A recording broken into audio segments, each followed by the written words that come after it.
branching out.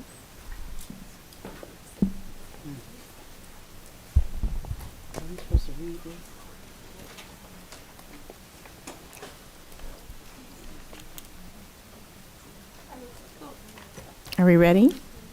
Right here? Oh, we're ready. All righty. We ask for the courtesy of the board members, staff, and those that are participating telephonically that you please silence your cell phones.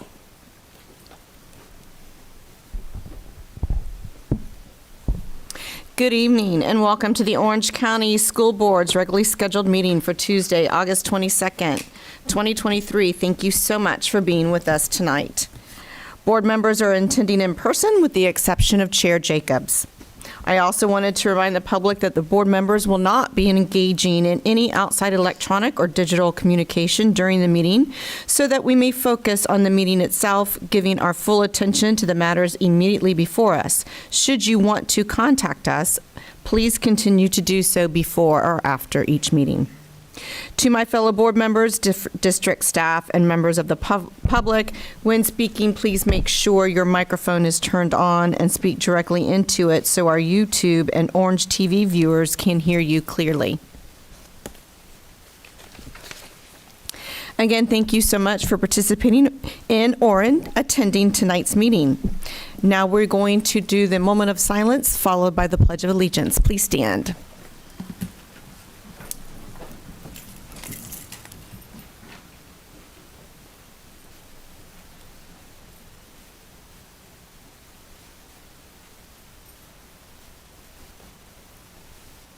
Now for the pledge. I pledge allegiance to the flag of the United States of America and to the republic for which it stands, one nation, under God, indivisible, with liberty and justice for all.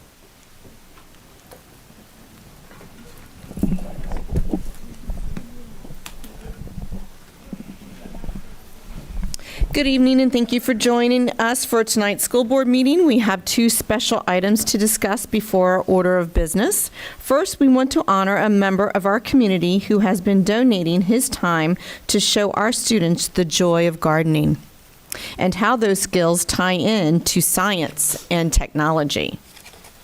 So tonight, I'd like to recognize Addition School volunteer Donald Dudley.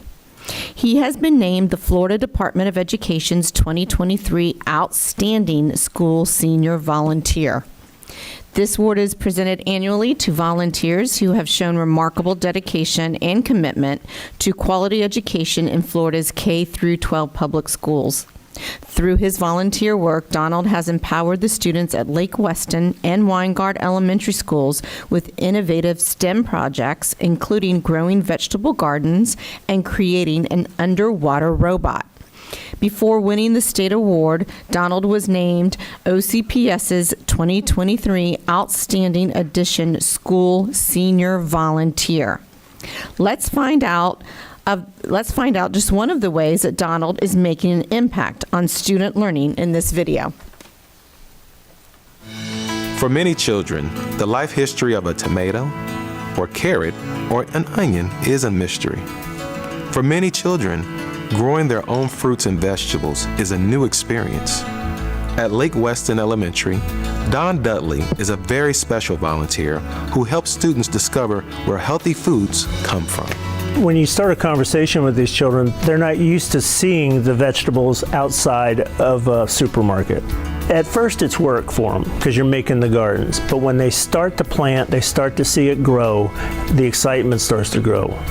For many of Principal Megan Rivera's students, growing food is a brand new experience that translates into important skills for the classroom. It gives them a new experience. It gives them something that they haven't had a chance to do in the past. I believe it's very important because the students learn collaboration, they learn how to work with each other, and they can use those skills in their classroom as well because they're working together outside of the classroom and they can bring that in with them to the classroom. Fifth grade teacher, Mrs. Joanne Dudley, sees an additional classroom value when students experience hands-on gardening.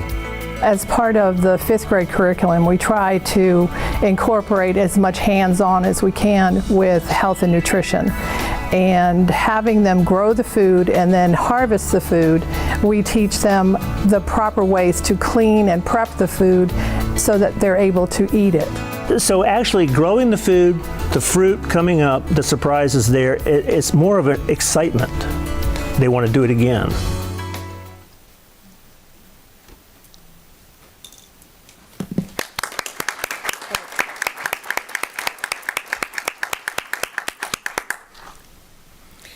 I'd like to invite the Foundation for Orange County Public Schools Assistant Director Pam Carlson to the podium. She will provide us with more information on Donald's amazing accomplishments.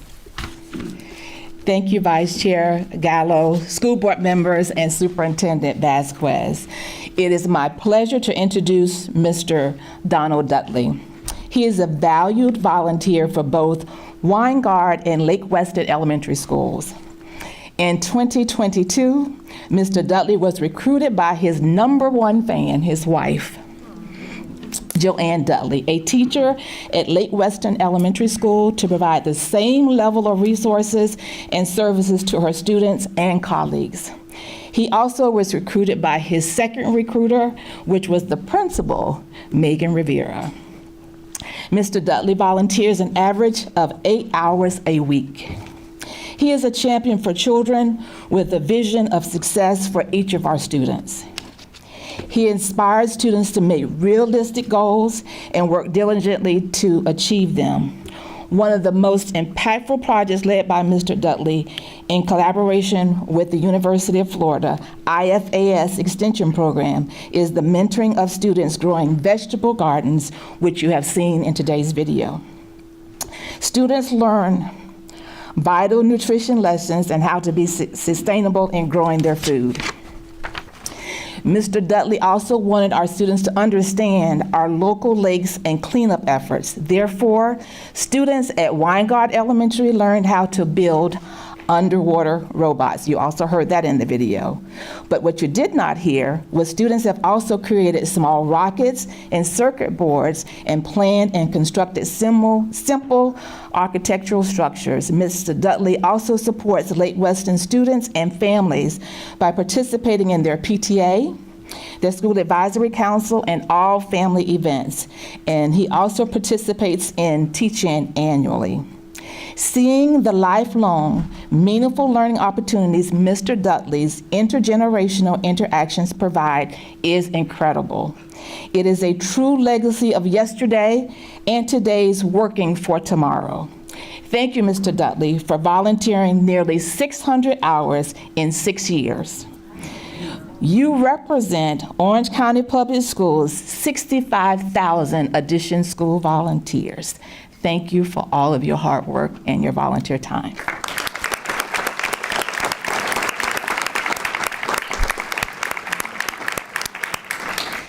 I would like to invite Executive Director Debbie Pedraza and Additions Administrator Vado Jack Mohan to assist me, as well as the principal Megan Rivera of Lake Weston Elementary, to help present his award.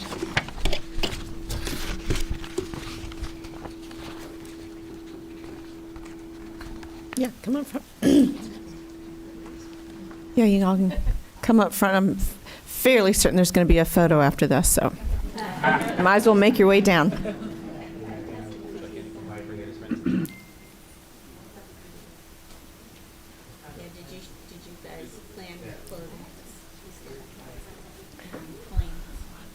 Are we going to let them get pictures just giving it to them first?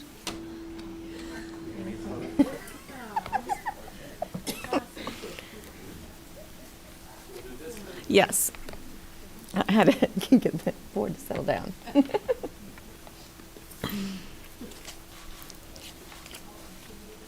The hair thing. Perfect. So guys, back up.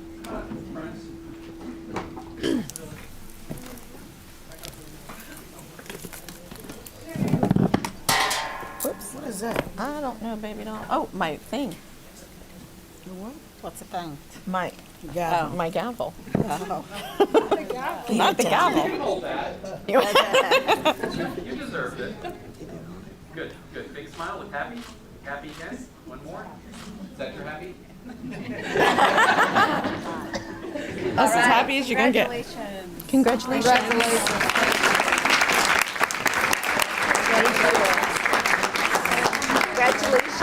Thank you for all that you do. Thank you. That's a lot of hours. Thank you very much. Donald, congratulations again on your well-deserved awards. Thank you for your commitment to leading our students to success. That was fabulous. And now I'd like to share a bit of OCPS history. In 1925, a one-room wooden school was built in the Plymouth area of Apopka to serve the black students living nearby. It was later expanded to add several more classrooms and was closed in 1966 during the desegregation process. The community of Plymouth has taken excellent care of this building, using it as a community center, and there it still stands. Pastor Bill Jefferson of Brightview Church of God in Christ has been leading the Plymouth Community Improvement Board efforts to get the school designated as an historic landmark and secure grant funding for preservation. He is here tonight with other members of the Plymouth Community Improvement Board and their building committee. I'd also like to recognize his sister, LaTanya Yvette Jefferson, who recently retired after 32 years with OCPS. Thank you for your service. Pastor Jefferson, can you please come up to the podium? Here's Pastor Jefferson. Please tell us more about this effort and how we can support you.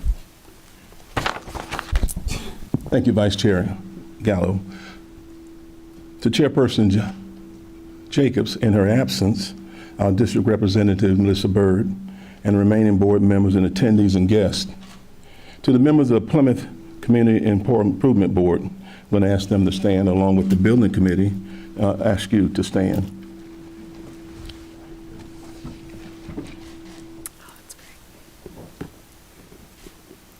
To my wife, Marvine, and my sister, Yvette, and I had to bring them here because there was some clarity and discussion about who was who. So I want to make sure it's clear. I thank you for the opportunity to speak on such an important historical artifact as the former school building in Plymouth, Florida. Special thanks to my sister, LaTanya Yvette Jefferson, for inviting me to a retirement luncheon where I had a chance meeting to meet Ms. Jacobs and Ms. Byrd.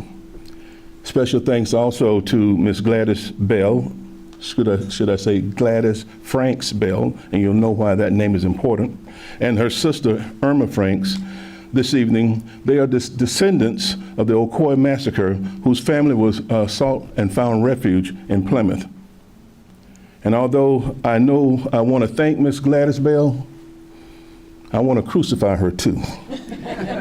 It was her insistence which led me on a quest to learn more about the building itself, Booker T. Washington, and Julian Rosenwald, because the building is a Julian Rosenwald building. Even though it was not funded by Julian Rosenwald, it is his architecture along with Booker T. Washington, and that's why this building is so important. We've engaged in research, we call experts, and awakened the citizens of the community who attended school there about the building's historic significance. It's almost 100 years old. We believe it to be the last wooden frame school existing, formerly owned by Orange County Public School System. We work with Dr. Carol Van West. He's the director of Middle Tennessee State University's Center for Historic Preservation. Dr. West is recognized as the Tennessee State historian, and also known as Middle Tennessee State historian, who made a significant career helping preserve significant landmarks around the country. Dr. West is a member of the National Historic Landmark Committee, which is a part of the National Park Service. We're hopeful through his efforts with the National Park Service, we'll be able to declare the building a historic site. Dr. West and members of his staff visited us on April 24th to visit the building, document the building, and provide details about the building. He also provided newspaper articles from the 1930s to the 1960s, which documented the personnel and activities of the students at Plymouth Elementary School. Now, I must tell you, we have to understand that it was not Plymouth Elementary School by name. It was Plymouth School for Negroes. And we have to accept that. That's what they did back then. We want to hide it, but we can't. That's what it was called. And the schools in the county were the Negro schools.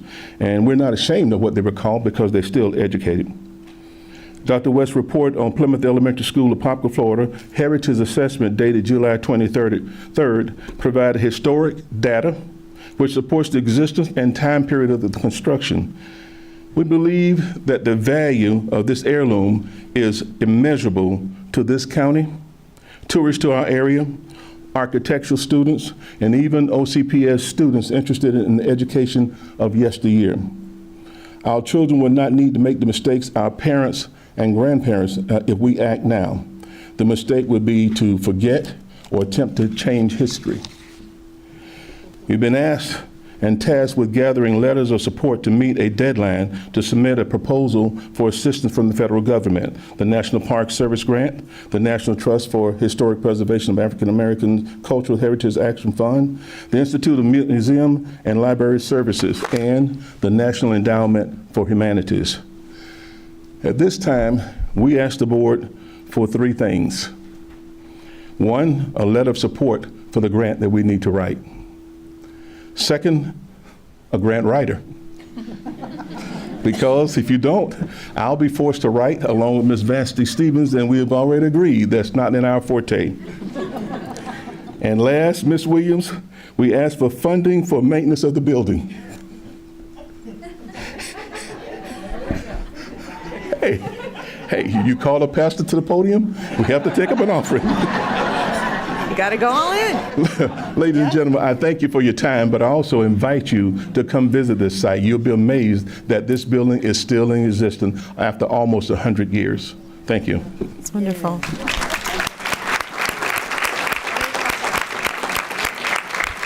That was wonderful. Thank you for sharing that with us. And we don't call her the Bridget Williams for nothing, so I'm sure that funding's forthcoming. Let's call on Member Felder, please. Good evening. I was just so elated when I got the information and that you were coming to share about this building. I was born in 1956. And so when I see historical places that were here in Central Florida, I get excited. And I'm a teacher. So I understand the significance of our history. And I want so much, and I pray that we'll be able to help you with this, because children, they need to see how things were, and they need to see how far we've come from where we used to be. That's so important. And preservation of history is so very important for school children, and it's real. It's a part of America's history, and of course, Florida history and Central Florida history. I applaud you all for keeping it up like you have, so that we can recognize it and say, look, we need to keep this building, because we are an educational facility right here. This is the school board of Orange County Public Schools. So would it not be apropos to have one of these old schools still upright, that children can go and see and visit? Be very thankful that they now have air conditioning. So they don't have to sleep. They can see this. But I'm so grateful for your preservation of this building, and I'm in full support. Thank you so much. Thank you, Member Felder. Member Byrd. Thank you, Vice Chair Gallo. I am in agreement that I am so appreciative of you coming tonight, Pastor Jefferson. And, it was such a pleasure talking to you that day. I learned so much just in that little short conversation. And then when I got the report, it was just, it was such a, I don't know, enlightening. It was beautiful to be able to read all of this history about it. But most of all, I'm just so grateful. I'm so grateful to this community that did not let this fall by the wayside and this little piece of history be forgotten. Because as Member Felder said, this is how we teach our children about who we are, where we came from, what changes we made to make things better, and we can't move forward unless we look back at where we came from. So there's so many communities that don't take the time to preserve these things. And so the fact that this community made the effort to preserve it, but then now is going after this huge undertaking of trying to make it a national monument, or not monument, but preserve it for history, and you're coming to us for help. I just think it's such a beautiful thing to see. So I am so grateful to you for keeping this alive for our community. I'm in total agreement of helping in whatever way we can, and I love the idea of bringing the kids there to see it and to learn from it. And especially, I think there's good, like you mentioned briefly, there's good ties with our curriculum now that we are teaching with the Ocoee Massacre. And I think that there's a lot that our kids can learn. So I just wanted to say thank you so much. It's such a pleasure. And I can't wait to see how we can help. Thank you. Thank you, Member Byrd. Member Dr. Castor-Dental. Thank you, Madam Chair. I want to thank you all for this work as well. This request to help preserve this building is significant. It's a significant part of our history that is new to me, but I'm happy to learn about the connection to the town of Plymouth, and it goes back 100 years. Imagine what this little building has seen in those 100 years. And it couldn't come at a more important time, a time when there are some who are trying to erase African American history, especially as it pertains to Ocoee.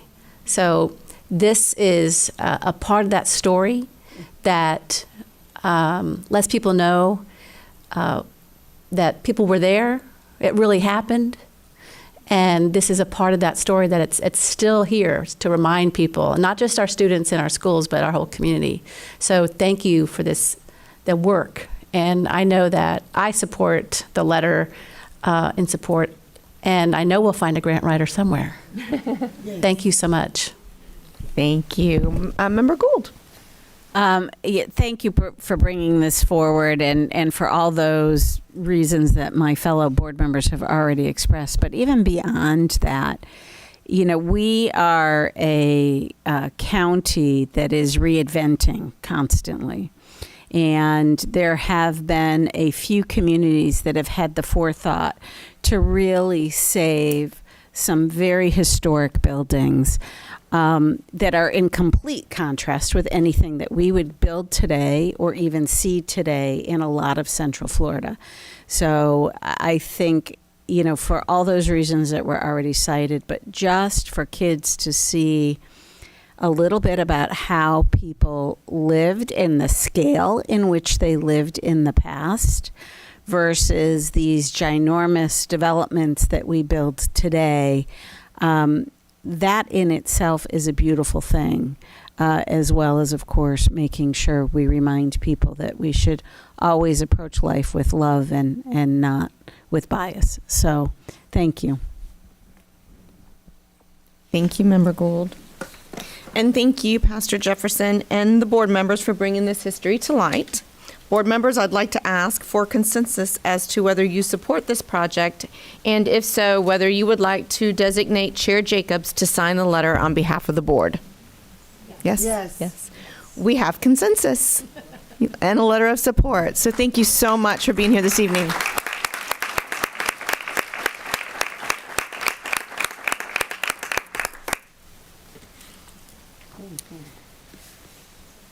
All right, so we're going to move into our business portion for our honorees that are here tonight. If you would like to stay and enjoy the rest of this meeting, you are welcome to do so. If you would like to leave at this time, you're also welcome to do so. Dr. Vasquez.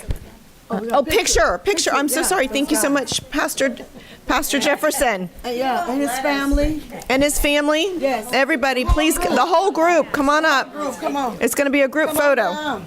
Thank you for reminding me. Yes. Listen, I got a script. It wasn't in my script. That's okay. No, it That's was. right. It was in my script. Frank won't let you forget anyway. No, he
Right, we're going to just give a few minutes for those who wish to leave, and then we're going to get started with the business portion of our meeting. That was so awesome.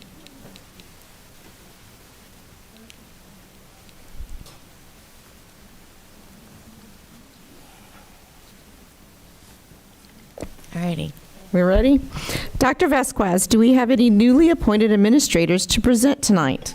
Yes, we do, Madam Vice Chair. And we've got not as many as we typically do, but we do have a handful. So we're going to start with Catherine Shep Boyd, who is going to be the new assistant principal at Princeton Elementary.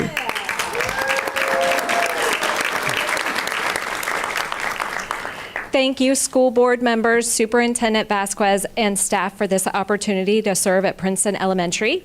I would like to thank the many administrators who encouraged and supported me, especially Amanda Maxwell and Kim Elkins. I would also like to thank my mother, who was a classroom teacher for 38 years, for encouraging me to pursue a career in education. To my sons, Jacob, Tyler, and Aiden, thank you for supporting me on this journey. And to my Princeton family, I am honored to serve in this new role and excited to be a part of the adventure with you this year. Thank you.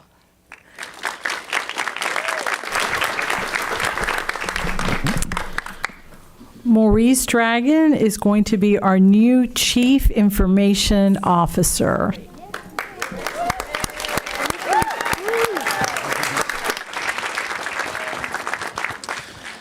Thank you, school board members, Superintendent Vasquez, and staff. I also want to thank my beautiful wife, Ingira, and my daughter, Aaliyah, for their love and support.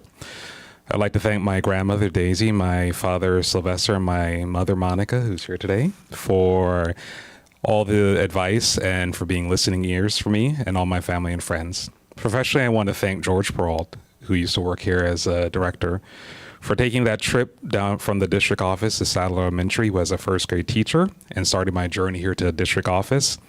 And finally, I'd like to thank Rob, James, Marcy, Allison, and Alicia, and all the members of the curriculum and digital learning team, past and present, for helping me grow professionally and for giving me the opportunity to work with such great people. I'm excited for this new opportunity with a talented ITS team, and I'm ready to work.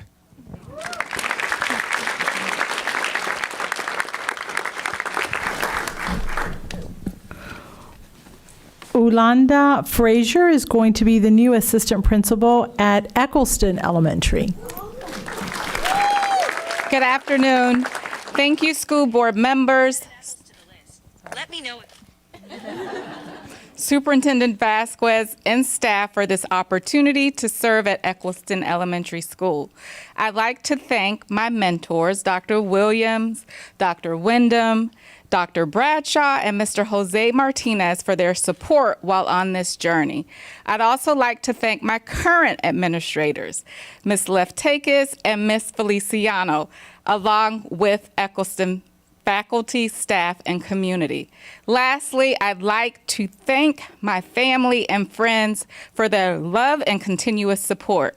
My mom, my son, Rollis, my cousin, Melissa, my best friend, Daphne, and my dear friend, Lysir. Again, thank you all.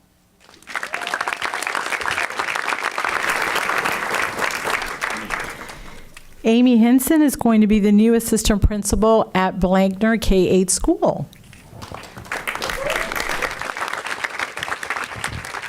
Good evening.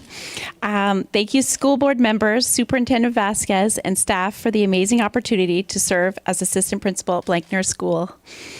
I would like to take this opportunity to thank Dr. Kreil for mentoring and preparing me for this AP position. I would like to thank my family, my fiance, my children, Cole and Lauren, my colleagues at Blankner, and my friends for supporting me throughout my career, helping me to get to this point. I'd also like to thank my Aunt June, who is also my fourth grade teacher, for inspiring me to become a teacher. I'm excited to begin this new journey and hoping I can make a great impact at school and in OCPS.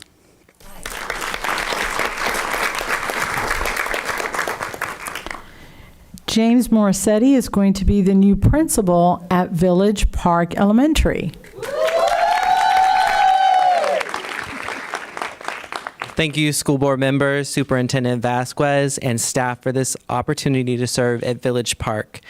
I want to thank my friends and family for their support of me throughout my career, my parents watching from home, and my closest friends, Ashley, Carmen, Lupe, Patty, Jay, and Shannon, who are here this evening, along with my first work mom, Miss Hoskins, and mentor, Miss Bennett. Also, my former co-AP and close friend, Dr. Jackson, for believing in me throughout this entire process. Thank you to the very first principal that hired me as a music teacher back in 2011, Mrs. Sandy Pipkin, and she's here this evening. To Principal Suzanne Workham for entrusting me and moving me into a leadership role after 5 years of teaching. She's back there as well. To Dr. Aleli Vasquez for your support and guidance while serving as your CRT in your first principalship, and for your trust to take over VPE. To Mr. Bing for your guidance and support and growth while serving as your AP at Conway Middle. Finally, I would like to thank the district leaders at OCPS, and this is a testament to how amazing this district is. There's so many I have had the pleasure of working for. Dr. Wyndham, Mr. Linlaw, Mr. Bond, Dr. LePace, Dr. Trimble, Mr. Bailey, and now Dr. Jones and Miss Davis Wilson. I look forward to working with the amazing students, staff, and community at VPE as we continue to make the magic happen.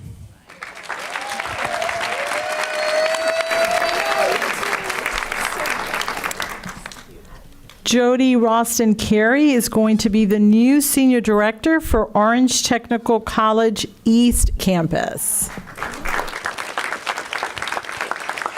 Thank you, school board members, Superintendent Vasquez, and staff for the opportunity to serve at Orange Technical College East Campus.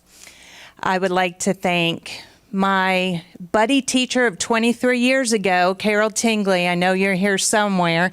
She is still my buddy teacher, as she is now my senior director leader. I would like to thank Rosa Grant for her support and guidance. Dr. Armbruster, your leadership has been absolutely transformative for me. You have always pushed me out of my comfort zone to take risks, and I will never, never forget your support. To my girlfriends that came here to see me tonight, Allison and Marcia, thank you so much.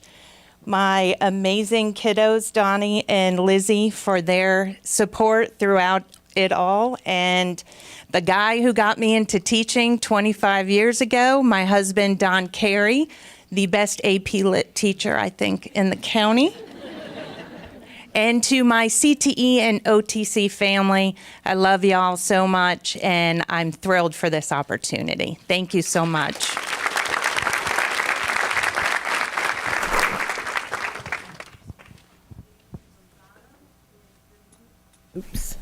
Damian Rosado is the new principal at Southwest Middle School. Thank you, School Board, Superintendent Vasquez, and staff for this opportunity to serve as the principal of Southwest Middle School. I want to thank my family and friends at home who are watching, and so many mentors who are here tonight and those who couldn't be here. I'm looking forward to such a great adventure at Southwest Middle School. Go Sea Lions!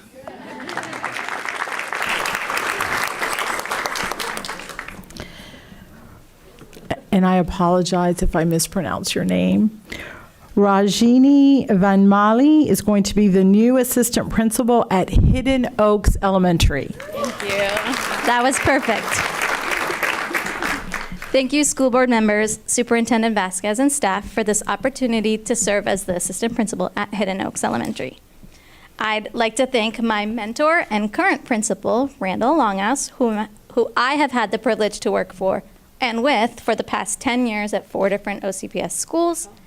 I feel like I'm following in his footsteps. I just hope I'd be half as good. Lastly, I'd like to thank my friends and boyfriend who are here, also OCPS teachers that are here to support me. Thank you.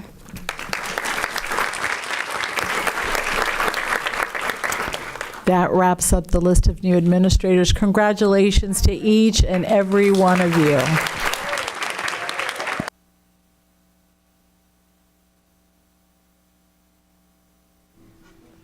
Are we going to get a picture, Dr. Vasquez? All right, if everybody could please come up.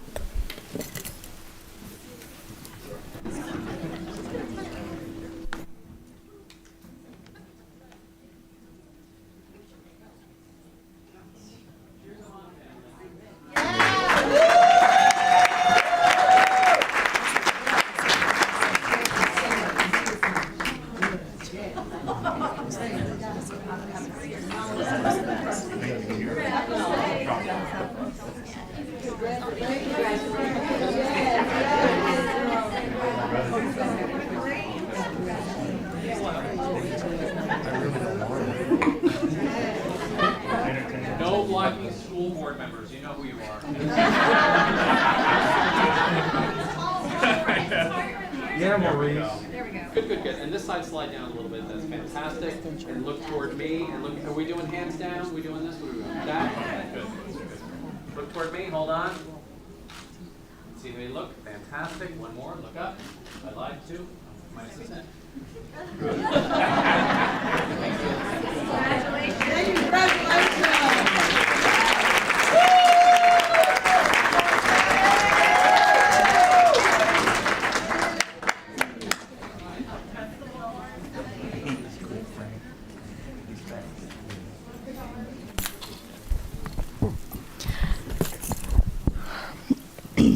All right, we're going to move on to the District Association Council reports. This is a new agenda item. At a work session on May 16th, 2023, the school board provided some guidelines for the policy BEDH pilot program for public comment. We have invited our district associations and student council to provide reports to the board.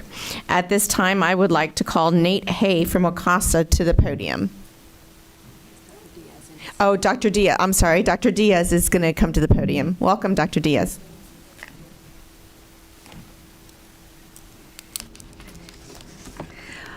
Good evening, Vice Chair Gallo, board members, and Superintendent Vasquez. Nate had an emergency, so I am stepping in for him. I'm Dr. Anna Diaz, the Executive Director for the Orange County Association of School Administrators, and it's good to see everyone this evening. We want to express our gratitude for your continued support of school leaders while they continue to face the pressures of the leadership at leading in their schools. Tonight we want to share about how the current structure is really working for them. You know, we went from learning communities to the smaller cadres. And it was a big change for them and for everyone involved.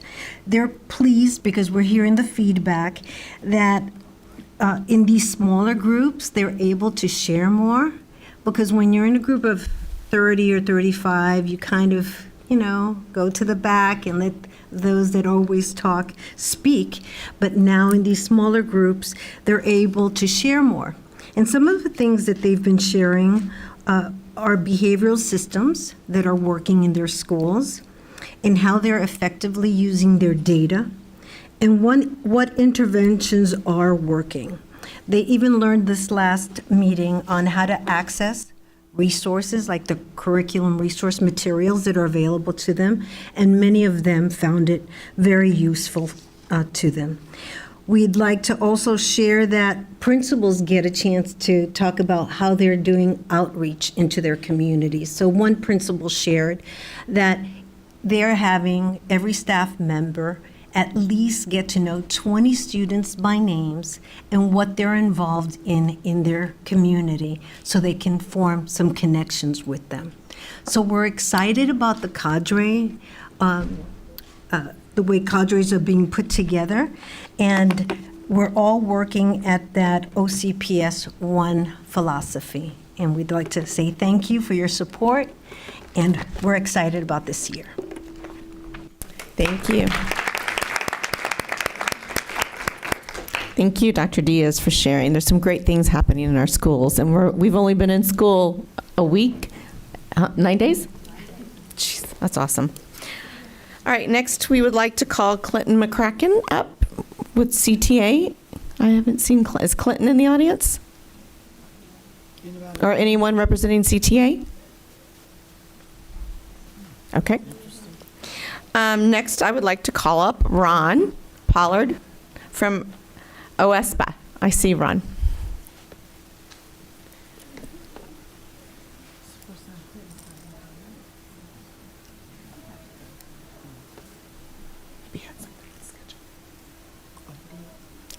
Well, good evening. Welcome. Good evening to you Good all, evening. school board, superintendent. I wasn't going to say anything, but I'm Ron Pollard, and as the sole representative of the support staff in OCPS schools and president of OSPA, I relish the opportunity to recognize them and the work that they do in our schools. But my heart is heavy. I do wish to offer my prayers of condolence to a longtime school secretary at Edgewater High School, Valerie Lopez, who recently lost her husband, and my longtime friend, Eliu Lopez. Over 40 years ago, we lived in Lake Western apartments as young folks trying to make it, struggling to survive. And I don't think any of us would have made it without each other. Val Lopez, I think, has been the secretary at Edgewater her whole career. I don't want to say how many years that's been because they're not to give you an indication of her age. But I just want her to know, if she's watching, that my family and I pray for her comfort. Thank you. Thank you. Thank you, Mr. Pollard. And our prayers go out to Mrs. Lopez and her family on her loss. That's very sad news. Next, we're going to move on to the strategic plan updates. Early literacy, problems of practice. Dr. Vasquez.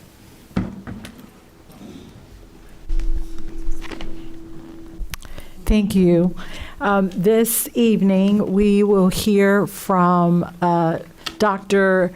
Catherine Schuler, who is our Chief of Schools, as well as Dr. Tashonda Brown-Cannon, who is our Chief Academic Officer. A group of us went this summer to Harvard to study and put together a plan for our early literacy initiative for this upcoming school year. And you think you're going to Harvard and, you get to do a little bit of sightseeing, maybe go to the famous bakery. We did none of that. They worked us to the bone. I think one night we were up past 11 o'clock.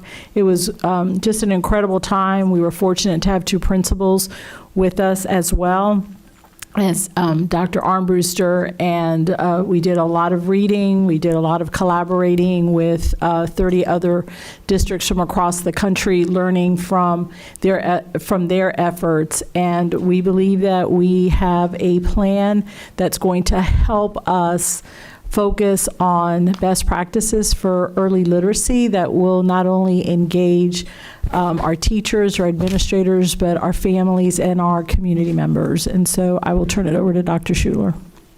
Thank you. Good evening, Vice Chair Gallo, board members, and Superintendent Vasquez. In July 2023, OCPS attended the Public Education Leadership Project, better known as the PELP Institute, at the Harvard Business School. During the Institute, OCPS engaged in the PELP problem-solving process and collaborated with Harvard professors and districts all around the country to develop key elements for districts to improve their practice, which includes a problem of practice, a theory of action, and district-wide strategies to improve student achievement in literacy and organizational coherence from central office, school, and ultimately the classroom. Our problem of practice. Although we have provided professional development in reading instruction and family engagement, we still have a deficit in instructional and leadership capacity on what strong, structured literacy looks like in the classroom and home. And there has been minimal impact on narrowing the achievement gap and improving student proficiency scores. Therefore, in order to ensure every child can read by the end of second grade, OCPS staff, families, and community members need to develop a common and deep understanding of effective early literacy instruction. We believe being a lifelong proficient reader will lead to students having a promising and successful future. The 2022-23 school year was the first year the Florida Department of Education administered progress monitoring state assessments to students in grades K through 2, 3 times throughout the school year in a secure testing environment, and we're really excited about this.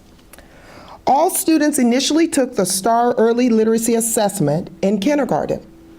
The STAR Early Literacy Assessment is adaptive and measures students' foundational reading, language, vocabulary, and numeracy skills. If the student scores an 852 or higher in kindergarten, they will be administered the STAR Reading Assessment. The STAR Reading Assessment provides educators a quick and accurate estimate of reading comprehension for students. All students take these assessments unless their individual education plan states differently. Let's look at the data. It is unscrubbed. meaning the accountability rules do not apply to this data. In kindergarten, 12,889 students took the STAR Early Literacy Assessment. As a reminder, this was the initial assessment. 56% of the kindergarten students in OCPS scored a level 3 or above, meeting the state average and outperforming 4 out of the 6 large urban school districts. 1,091 students in kindergarten scored 852 or higher on PM1 or PM2. They progressed to the STAR Reading Assessment. 83% of these students scored a level 3 or above, outperforming the state and all of the 6 other large urban school districts. OCPS VPK students took the state VPK STAR Early Literacy Assessment. The 2023 scores are as follows. PM1 was 42%, PM2 was 63%, and PM3 was 80%. This slide represents the first grade scores. By the end of first grade, all students were slated to take the STAR Reading Assessment, with the exception of those students that did not pass the STAR Reading practice items. If they did not pass after 2 attempts, students took the STAR Early Literacy Assessment. 14,272 students took the STAR Reading Assessment in first grade. 58% scored a level 3 or above, outperforming the state and 4 out of the 6 large urban school districts. 425 students took this assessment. 12% scored a level 3 or above. OCPS was below the state average and all other large urban school districts. When we look at the percentage of students that took the early literacy assessment in first grade, as compared to the other large urban school districts, OCPS had the fewest number and percentage of students that took the STAR Early Literacy Assessment, and that is a good thing. We are continuing to analyze this data to determine the needs of these and all students to provide interventions or enrichment and additional support services as identified. Students in second grade took STAR Reading on all 3 assessments. Again, if the students did not pass the practice items on STAR Reading after 2 attempts, they took the STAR Early Literacy Assessment. 14,751 of our second grade students took the STAR Reading Assessment. 53% scored a level 3 or above, outperforming 4 out of the 6 large urban school districts. 8 students took the STAR Early Literacy Assessment in second grade. Because this number is fewer than 10 students, the scores are not published as they could be identifiable. When our second grade students were in kindergarten, they experienced their learning via the hybrid model, meaning face-to-face or launch ed, due to COVID-19.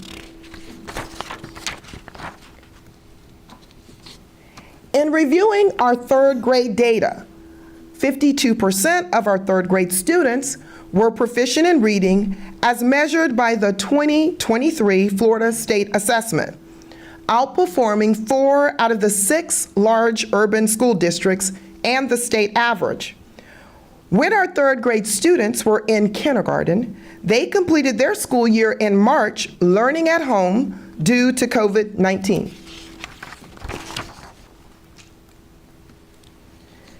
We have reviewed our data, evaluated the research, and collaborated with other districts, which is ongoing, to refine our practices.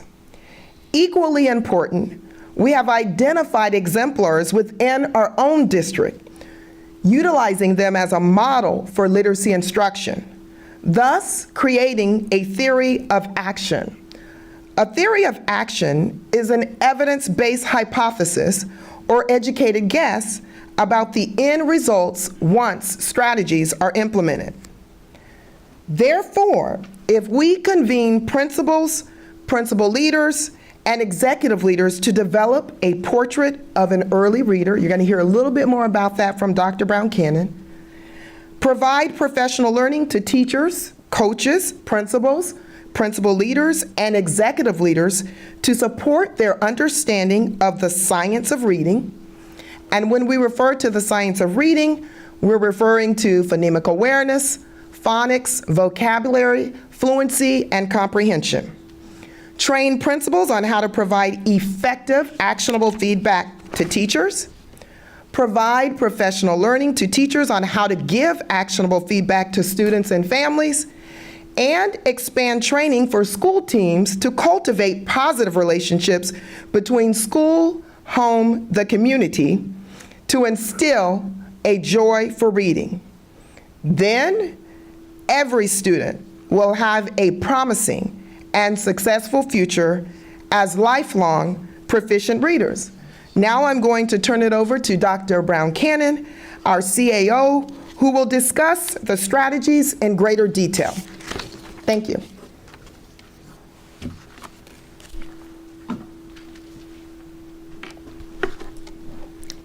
In order to accomplish our theory of action, we will implement 5 strategies. Let's look at strategies 1 and 2. Strategy 1, convening principals, principal leaders, and executive leaders to develop a portrait of an early reader. Creating this portrait allows for greater consistency of instructional practices across schools. It is also important to create a shared understanding of the skills and characteristics of an early reader. Strategy 2, providing professional learning to teachers, coaches, principals, principal leaders, and executive leaders to support their understanding of the science of reading. The science of reading focuses on research-based, explicit, and engaging instructional practices.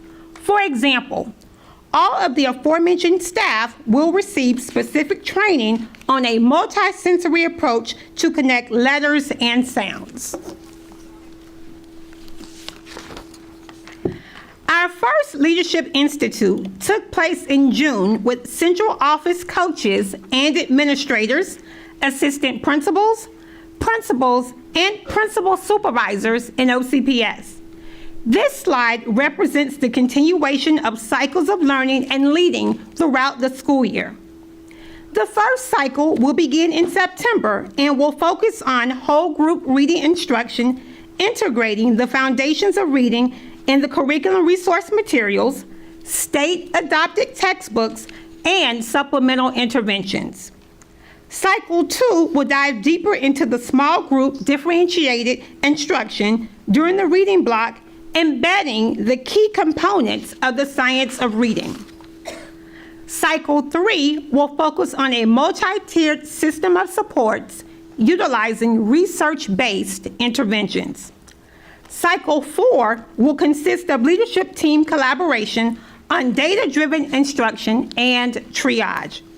The contents of the cycles may be adjusted based on instructional trends, feedback from participants, and progress monitoring data. Strategies 3, 4, and 5 consist of the following. Strategy 3, training coaches, principals, principal leaders, and executive leaders on how to provide actionable feedback to teachers. Strategy 4, providing professional learning to teachers on how to give actionable feedback to students and families. We will develop a train-the-trainer model focused on effective teacher feedback to students and families based on the science of reading.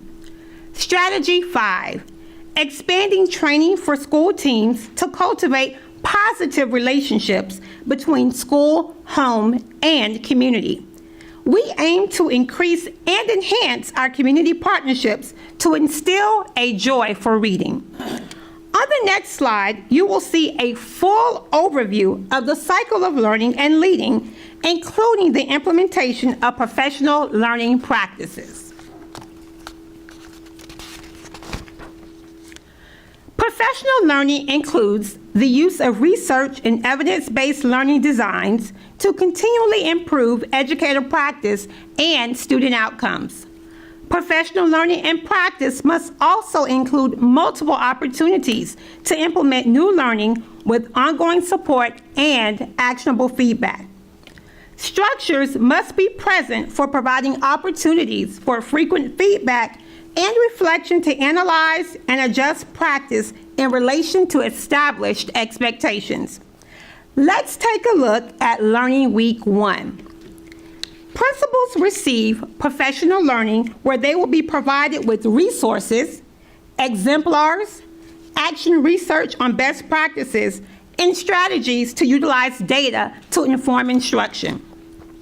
Next, school leadership teams will process and plan for implementation through reflection and evaluation of school needs.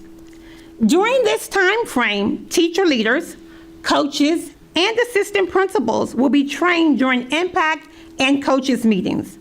This allows greater opportunity for learning to permeate across schools in a coherent and consistent manner. Finally, teachers begin safe practice of knowledge acquired during the cycle of learning. To support the impact and sustain new learning, the central office team will provide job-embedded coaching through collaboration walks. The team will monitor and assess the degree of learning and practice to identify areas of support and refine the cycle of learning. Dr. Schuler? Thank you, Dr. Brown-Cannon. Superintendent Vasquez and Dr. Armbruster charged us with a vision for success. All students reading on grade level by the end of second grade through the implementation of a coherent and consistent instructional delivery model on the science of reading across all elementary schools to build a strong foundation in literacy and joy for reading. And now, back to the superintendent for comments and the school board for questions and discussion. Thank you, Dr. Schuler and Dr. Brown-Cannon. As you can see, we have a very comprehensive plan, and I really value the fact that it's going to allow each school to be able to self-assess where they are. Some have had training in the science of reading, some have not, and we will also be able to identify those classrooms that are implementing exemplary practices so that we can not only highlight them, but then give others the opportunity, if they so wish, to be able to visit and see what it looks like in action. I'm very excited about this initiative because we know that reading is the key to success. And if our children are reading, so many doors are opened to them. So we are now ready to take any questions from the board. Thank you, Dr. Vasquez. Member Felder, you are up first. Thank you, Board Member Gallo. First of all, let me commend Drs. Schuler and Brown-Cannon for their research and work, intense work that they have done to provide this district with a formula and strategies for reading. We used to say this, and we still do, but we really need to embrace this thought. Reading is fundamental. People say that, but that's a thought we need to truly embrace. One of the things that I was very excited about is that we know that literacy is an issue not only in Orange County, it's a statewide, it's a nationwide concern. And the whole idea of the problem of, what did you call it? The problem of practice. Problem of practice. The problem of practice. And what I have found out, that many of our children, when they are being taught a particular strategy or lesson, once they get home, it's not practice. Repetition is the mother of learning. So if it's not repeated, they won't get it. And so we've talked about one of my initiatives And I didn't know that the district was doing what they did at Harvard, but when they explained to me about the K through 2, one of my issues was with one of my primary learning centers where the child was being taught something from October, but by March or May, they still didn't have it. But when you do understand this problem of practice, repeating and this repetition will get done. This is my concern, and I don't know, but I believe all of us may have that same concern. Everybody must feed and buy into what we're talking about. There can't be any lackadaisical attitudes about what we're doing, but everybody must buy into our idea of this science of reading. And the involvement of family. What I liked about one of the parts of your presentation is the involvement of family. And what I have decided to do with 3 of my schools, which is a pilot program, that we would invite some teachers, parents, feed them dinner, no spaghetti, no pizza, dinner, protein, vegetable, carbohydrate, dessert, and red drink, punch. Come in, and from 5 to 6, have them come in and eat, and then have the teacher model for the parent maybe a short lesson, an objective they taught that day, and then see if the parent can now begin to work with the student. Because this whole idea of being able to implement what the child has learned that day would be a great improvement. In closing, we do need to, we talk about narrowing the achievement gap, and it's always been a discussion between progress and proficiency, but we really always want to work toward proficiency with our students. I'm very excited about you even thinking about that this district is concentrating on what is the identity of a early reader. What is that? And I'm excited about this program. I'm excited about the teachers who are going to be involved and family members, and the fact that you have a board of women who are on board with what you're talking about. We constantly are concerned about our children being proficient in what they have been taught. So I thank you for the report. I thank you for the instituting the involvement of family, so there's no intimidation. And the fact that we are purposeful, we're intentional about our children learning. So I'm so grateful. Thank you so much for sharing with us. Thank you. Thank you, Member Felder. I'm actually queued up next. So I want to say thank you for this great presentation.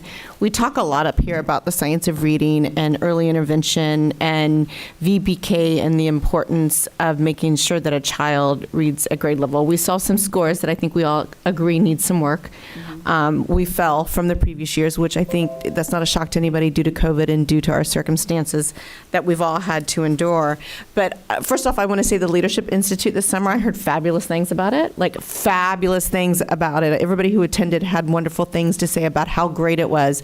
So good job on that. I mean, I think it's important when we bring people in and we're training them when they're having fun and they find the work to be important and necessary, you get their buy-in. And when the buy-in comes from like the top down, they feel that. They feel that when you got principals and administrators bought in and they know that this could be a game changer and that this is what's going to work, then they get excited, and then their staff gets excited, and then children get excited, and then children learn.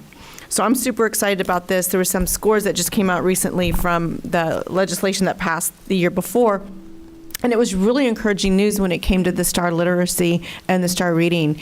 So kids that attended VBK far outperformed those who didn't on that STAR literacy test for kindergarten readiness. So it just goes to show you the importance of VBK and getting our students and our kids in VBK so that we can kind of assess their ability, provide resources if they're not where they should be, and just get them ready for the future. So I'm super excited about the work that we're doing with the science of reading. I'm super excited about the state's emphasis on early learning. I think that's the key. We've been saying it for so long. I've been saying it since I was on the PTA that we've got to start at school readiness. Even before VBK, we've got to start at school readiness, getting these kids prepared. And if we do our job well and we do it early, we won't need to retain kids in third grade because they'll be reading in second grade.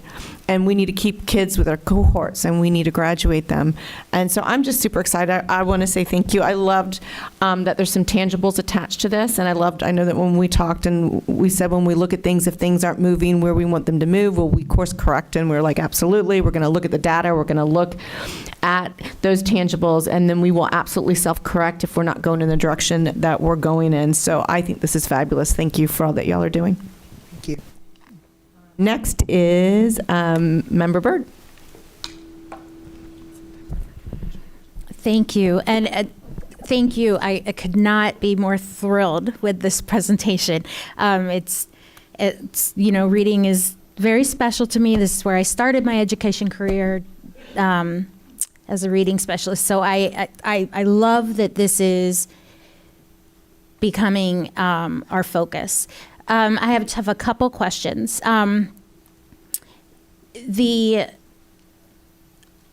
How exactly, I know that, are we using the exemplary models? I know that the superintendent said that we might allow staff to come visit. How else are we planning on utilizing those? So our plan is to identify those exemplars. We have some that we've identified last year and utilize those as models where other schools can do peer coaching, they can work together, they can visit other schools, and they can collaborate together so that it is a risk-free environment where there's a lot of collaboration on learning and just really recognizing those schools who are doing those best practices and giving them an opportunity to work with other schools. So this can permeate across the district. I love that. It's so great. And I love the idea of letting teachers come and visit, classrooms that are doing it right.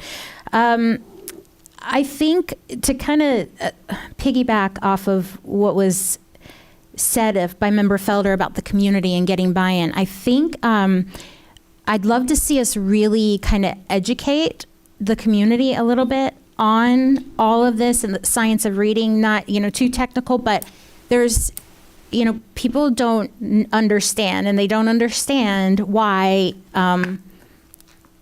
kids aren't reading at grade level across the state and in the nation, and the fact that the way we've been teaching reading for 20 years based on what we thought was the appropriate way to teach reading is now being shown to not have all the elements that need to be taught. So I think that all of those things need to be shared with the community, and because there is not an understanding of that, and in order, like she said, in order to have the buy-in from the community and have the help and their backing, they need to understand why we're at 50% and why we're changing and what we're doing. I write a column for the Apopka Chief, every week, and I wrote one a while back on our focus on reading, and after our last presentation on it, and how we were going to be focusing on it. And I had someone write in a letter to the editor, just blasting me and the district and, our reading scores, and it's not hard to teach reading. Why haven't they taught the kids how to read yet? Basically, which is probably how most of the public feels. So I think we really need to educate if we're gonna make some movement here. So I'd love to see some education. I love the idea of doing the reading workshops with parents and dinner. I also think, though, that we should be making short little videos. Sitting, a video of a parent sitting with their child, modeling how you read, the best way to read with your child, how to read direct when they miss cue or whatever, and put these videos out like all the time, like just pushing them out. I'd love to see them on social media. I'd love to even see them on Instagram and places we know parents are, because not all parents are going to come. We know that. So I think if we could have some videos modeling that, that would be terrific. And also, I was thinking during the intervention cycle in January, and I mentioned this at one of our meetings, I would love to see us utilizing our older students more. And I would love to see us put out a call to high school students to come and work at their elementary school in the afternoons, tutoring, and we can train them. I did a similar model when I was a reading teacher where I trained the 5th graders to come and read with the 2nd graders, and I actually taught them reading strategies and how to help teach these kids how to read, and they worked with low performing 1st graders, and the results were amazing. And I think that it would be a great opportunity for our older kids and our younger kids. I think they would love it, and it's a great way for them to get community service hours, and hey, it's free help. So I'd love to see us maybe try to do that. But thank you so much. I mean it. I could not be happier. Thank you. I appreciate all of your hard work on this. Thank you, Member Byrd. Member Gould. Thank you, and thank you for the long discussion we had last week on this. There's a couple of things that I know you lifted, but I just want to highlight a little bit more. While we are nowhere near where we want to be reading, I am grateful to the taxpayers for the investment they made through the half-penny sales tax, because without that, we wouldn't have the digital base that we had when COVID hit and the world went upside down and kids didn't have access to schools across the country and literally went without education for months at a time. We had a mechanism to deliver. So thank you for that, and thank you for helping us to understand that data. One of the things that we did talk about, and I have some Rotary members here tonight, that I see in the audience, is really partnering with several of our community partners. And I believe I mentioned to you, and I will make that connection, that Rotary has education as one of the priorities in the district, which is the region here. And we have amazing volunteers through that, through our faith-based, through Kiwanis, through Elks, all of those organizations that can go in. And even before they get the training, even if we ask them to go in and read in classes, that helps lift a desire to read, especially when they're reading all different kinds of things that just open up the minds and imagination of our students. So I think that has to become a very pronounced portion of our plan as we roll out, but let's not wait. And I know, Dr. Schuler, you are working on an improvement to our system so that we can better sift our volunteers to where their interests are and take advantage of all the people who do want to help in a way that works with them. And I'm not going to make Rotary tomorrow, so bring that up during Happy Dollars, please. All right. So thank you very much for the presentation. And you know what goes around comes around again. What's old is new again. That's kind of the way I learned how to read. So Thank you. Thank you, Member Gould. Member Front. Thank you. I too am super excited about this. This is something that has really pushed me into even wanting to be here and be a leader for our community. I think, I really thank Dr. Vasquez, because you have seen that there was an issue, and your leadership has helped bring this forward, so I really appreciate that. I think when we focus on the science of reading, and we say science of reading, and it really just means phonics. If you think of like Hooked on Phonics for all of us, she's not going to understand, but no. Do you even remember those commercials? Okay. I know. I think it was my era and up. But that really is how most of us learned how to read, if you're like 40 and up. And but we're coming back to it, and I really am so thankful for that. Just from my studying of all of this and the reading, and why are we at 52% and not at 75 or 80 or 90%. Why are we struggling? And when we look into it, 1 in 5 students have been shown to have dyslexia or some form of reading difficulty. And this science of reading, it encompasses everyone. So now instead of having to separate them and pull them out of class and give them something separate, and they're feeling kind of like they're not the same as their peers, they're now getting the same instruction, but because it's multisensory, they're able to understand it better. So I'm super excited about that. I do want to ask, how will we continue or begin, I guess? I know we have trained some teachers, but how will we continue that? I know we've partnered with the Reed Foundation before. Will we continue with that, or is there going to be other strategies? Sure. Yes, go ahead. Okay.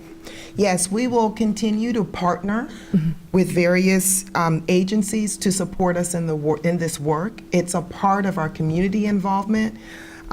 We are going to utilize our partners, we're going to utilize families, we're going to utilize parents in every way possible to help us reach that goal of all students reading on grade level by the end of 2nd grade. So yes, we will continue to partner with other agencies. I will say that we are providing a robust training on the science of reading, and we're doing that through our ILI institutes. We're also going to do it through Impact. We're also going to do it through our trainings for assistant principals. So we have a lot going on within the district, but we can always use help to partner with us. Thank you. Wonderful, wonderful. And I just, one more thing, I also am excited for this because I feel like it also will help our English language learners who are coming from other countries. This type of not just learning letters and trying to figure out English, because if you've ever sat with a 1st or 2nd grader, kindergartner, and tried to teach them how to read, it is very, very confusing. Not all the letters sound the same. So to have this, I think it will help our the English language learners who we are seeing coming, a lot of them. And so I'm thankful. Thank you for all your hard work. Thank you, Member Front. Member Dr. Castro-Dental. Thank you, Madam Chair. And thank you both for working so hard to put this together. And thank you, Dr. Vasquez, for providing the forum at Harvard to have the guidance to develop this program in depth. And I've seen a lot of initiatives in the past that, have been well-intended, but have not always had the attention and focus to really develop it and think it through. And this is a great way to use that Harvard resource. So thank you for that. I have some thoughts. I like the feedback with the families. I think that's really critical as well. I like that it's district-wide. Not every initiative has been district-wide before, but this really sends a message that we're serious and we need everyone to be involved. We need all hands on deck. And I do also agree with Member Byrd about using partners and with students. Reading buddies has always been a great strategy. And also in this way, when we're teaching those older elementary students to help the younger ones, you're teaching the older ones those strategies they may have missed. And they can partner and teach these other students to read in a risk-free environment. So that's a great strategy too. It's just one of many. I do have some questions. The STAR assessment. I can look at the data you presented, but I'd like to know what the assessment actually looks like. Is it a guided assessment? I mean, it's when you're testing young kids, I always wonder how you do that. Is it on paper? Do you have a teacher working one-on-one? Is it a classroom? Is it on paper, on a computer? And what kind of things do they ask? So, Board Member Castro-Dental, the STAR assessment is an online assessment. The STAR reading assessment assesses students' basic comprehension skills.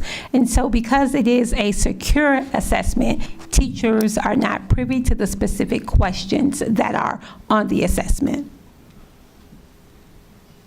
Okay, thank you. Let me follow up. So are they listening to stories being read? When you say comprehension, are they asked to identify letters? I mean, what does it look like? So when we are looking at the early STAR reading assessment, that tests students' ability to identify letters, letter sounds, and basic numeracy skills. So that is the assessment that our kindergarten students begin with. Okay, that helps. Thank you. What does ILI stand for? ILI stands for the Instructional Leadership Institute. One more time. ILI stands for the Instructional Leadership Institute. Oh, okay, Instructional Leadership Institute. And will this program require additional resources or a new curriculum that teachers have to be trained in, or are these more like strategies using some of the former materials or things they have in their classroom or at the school already?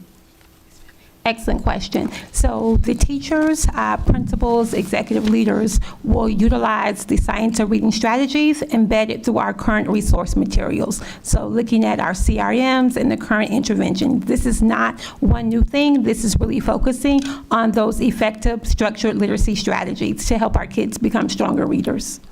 Okay, and again, it's focused on kindergarten through second grade teachers. And as far as understanding what the differences are between our previous strategies, I used to teach the previous strategies. And I taught older elementary students who had already had their phonics instruction and early reading, and a lot of them got that training at home. And I usually had very strong readers, and I could go along and teach comprehension and other strategies. But I was able to understand more when I heard the podcast Sold a Story. So if you want to learn more about that, Sold a Story. Thank you. Thank you.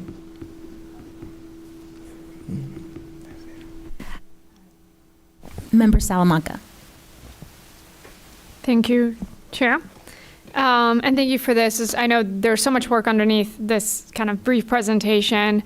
I think one of the questions I had was, especially for those who are viewing today and the parents who are home and, you know, they're the first couple of weeks of school and they're all trying to figure out what's my kid learning and how do I support them and what's changed and what isn't and how do I know if the teacher's like focusing on the things there's like, you know, especially if there's a difference of, well, my first grade teacher was doing this and now the second grade teacher is teaching something else. So like from the parent perspective, you know, what is happening in the classrooms today now and the type of instruction? Like what are the differences that, you know, if I'm a parent, I just like what's different in the actual implementation of something like this or the formatting or the style? So I think you'll find what's different is that our curriculum resource materials have been adjusted to embed the science of reading. Teachers utilize the curriculum resource materials. You will also find in September, when we begin the training, you'll see more coherence across the district because we will be training everyone and in utilizing a train the trainer model. So we're going to have teacher leaders from kindergarten, first and second grade across the entire district, which is something different. And this is in an effort to make sure we have coherence all across the district. So you will see implementation of best practices across the district. And again, we've had pockets of this in our district previously. The difference is we're trying to get everyone on the same page with strategic planning and development and professional development. Got it. So right now, but I guess over the past couple of months of now, we focused on leadership and principals, vice principals, like But on the teacher level, we're mostly doing through the implementation of the curriculum, and then there's going to be, is the training happening right now? Is it coming in the next semester or year? Like, when parents watch this, is this already in the classrooms in the day-to-day? The training started in the summer where our principals and administrators were trained. We will have our first cycle for the school year beginning the first week in September. Got it, okay. Got it. And so for a parent, as they're thinking about, because I think it was Member Bird that talked about this, right?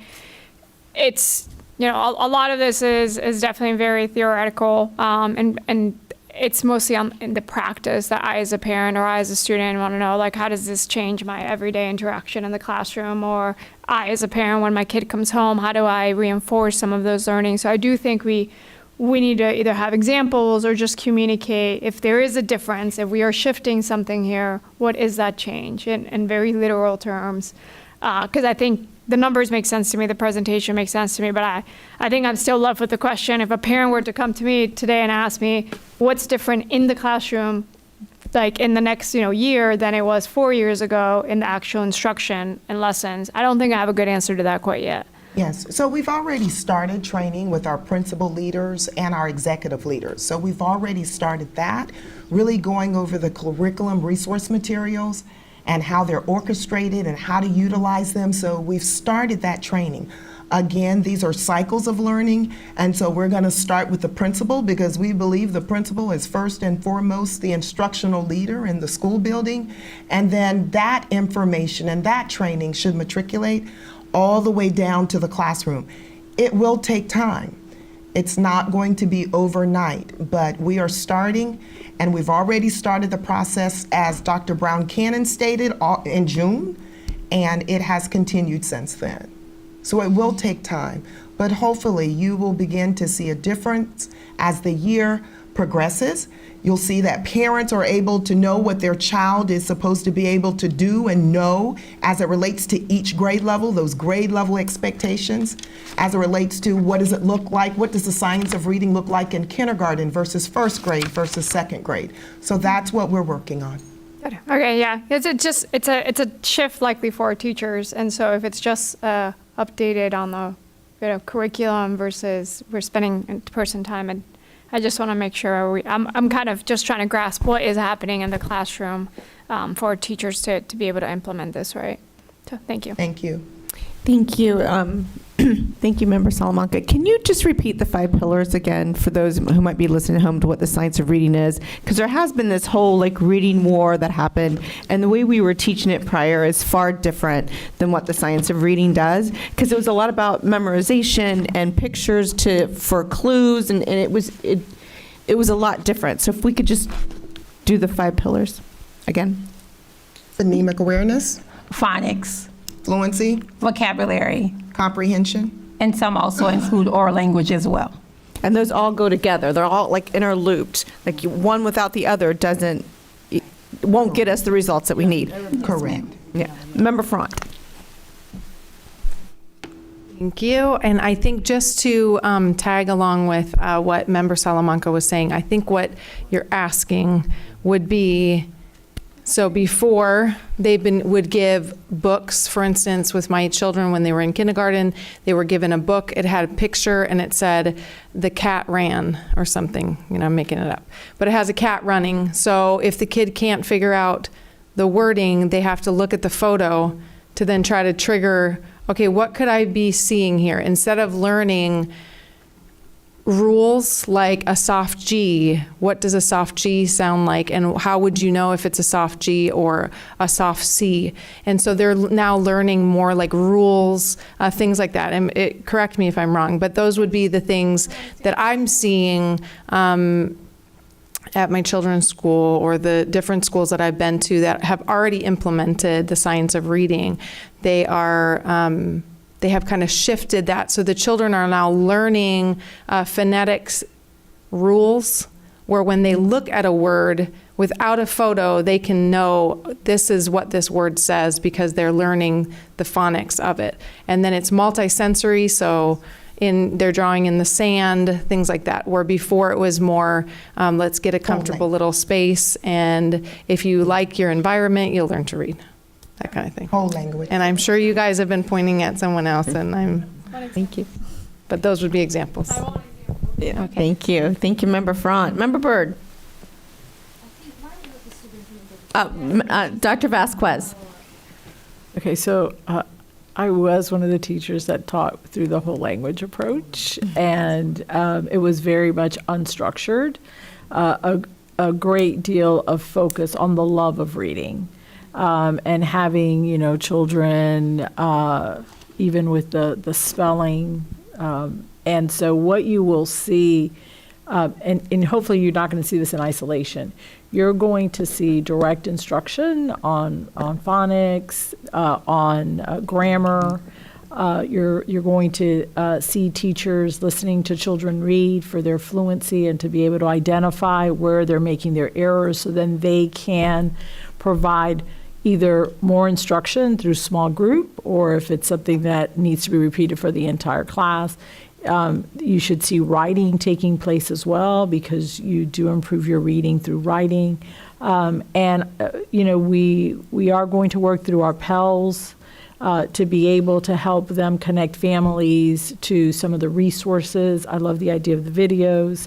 And I also think that you're going to see schools initiating various activities that they will engage their families, whether it's a reading night or something that they do through their SAC or PTA, and hopefully we'll be able to capture all of those ideas. And as was mentioned earlier, I think by Dr. Diaz, that they'll be able to listen to what they are doing in their various schools and quite possibly then replicate some of those.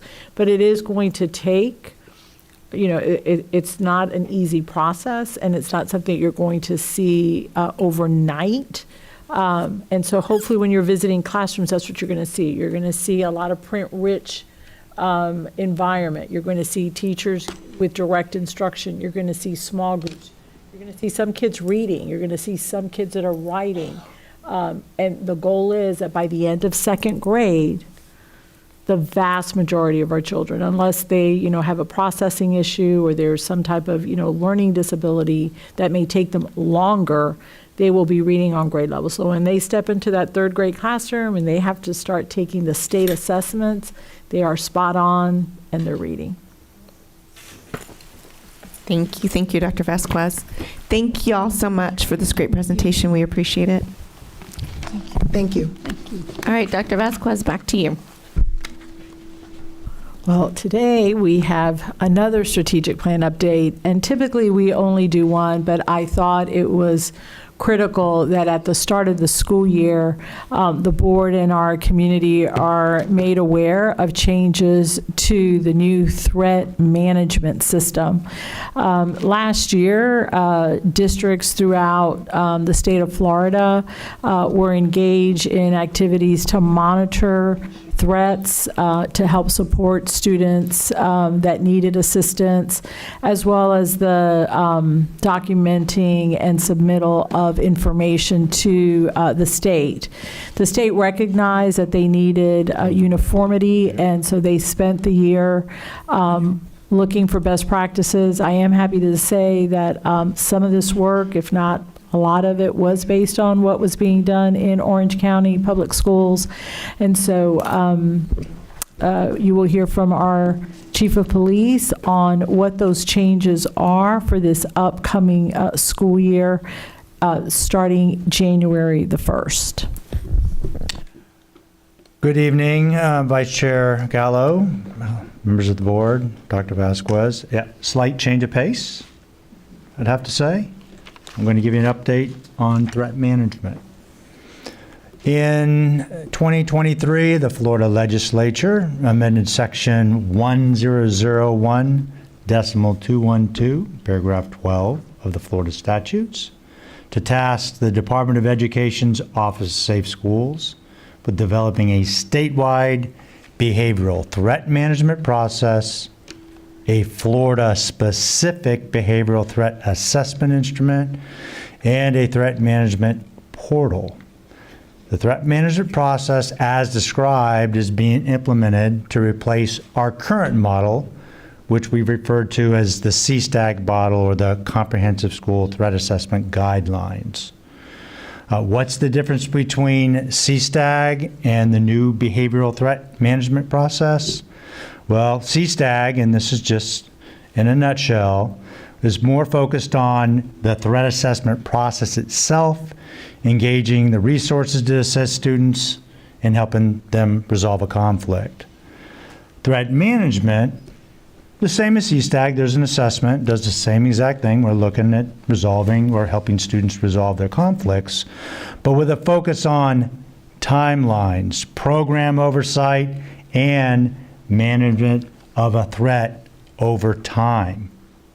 And there's a lot of time constraints, and there's a lot of time that gets added to this process that I'll go over in detail.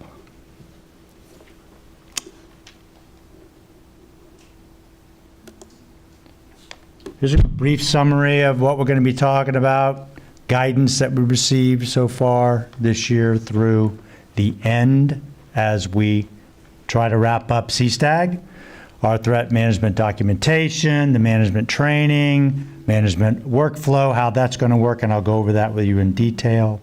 And then what we're planning to do, what we're working on, what we're planning on doing to manage this program overall, because it's a handful. And last but not least, I'm going to talk about some challenges. I think it's important to go over the acronyms because I'll lose you in this presentation if I don't. So we all know about the Florida Department of Education. It's our life. CSTAG is, again, the Comprehensive School Threat Assessment Guidelines. STAT, the current model, has a school threat assessment team. Each school has this assessment team. And last on our current model, we have a district threat assessment team that oversees the entire school threat assessment process. That said, the new model has a school-based threat management team. Notice the word management gets thrown in here a lot. The district threat management coordinator, district threat management team, and then last but not least, and this is an important aspect of this, the student support management plan. Let's talk a little bit about the guidance we've received since we're trying to transition, right? We've got CSTAG threat assessment up and running in every school. We're going to be using that through the end of the year. January 1st, we're live threat management. The requirement for school threat assessment team members to be trained within 90 days is being relaxed by the Office of Safe Schools. There's a meeting tomorrow, and these rules we're anticipating, this is what they're telling us, are going to be relaxed. So we do not have to train somebody within 90 days of being on the school threat assessment team. Why? We're changing the model. Made sense. I'm glad they did that. Now, currently, if we just have one person on our threat assessment team trained, then we're good all the way through December 31st.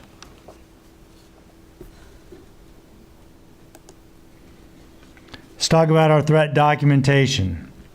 We don't have a lot of detail on this, all right? They haven't finalized it. Again, there's a meeting tomorrow from DOE. They're going to sit down. They're going to go through all the materials, the training materials, and approve it. So we've got a glance at it because we've had some training recently, but it was all in a draft format. Had to go through their legal. There's a lot of explanations why, but it's a big deal. They want to make sure they got it right, and they're doing their due diligence.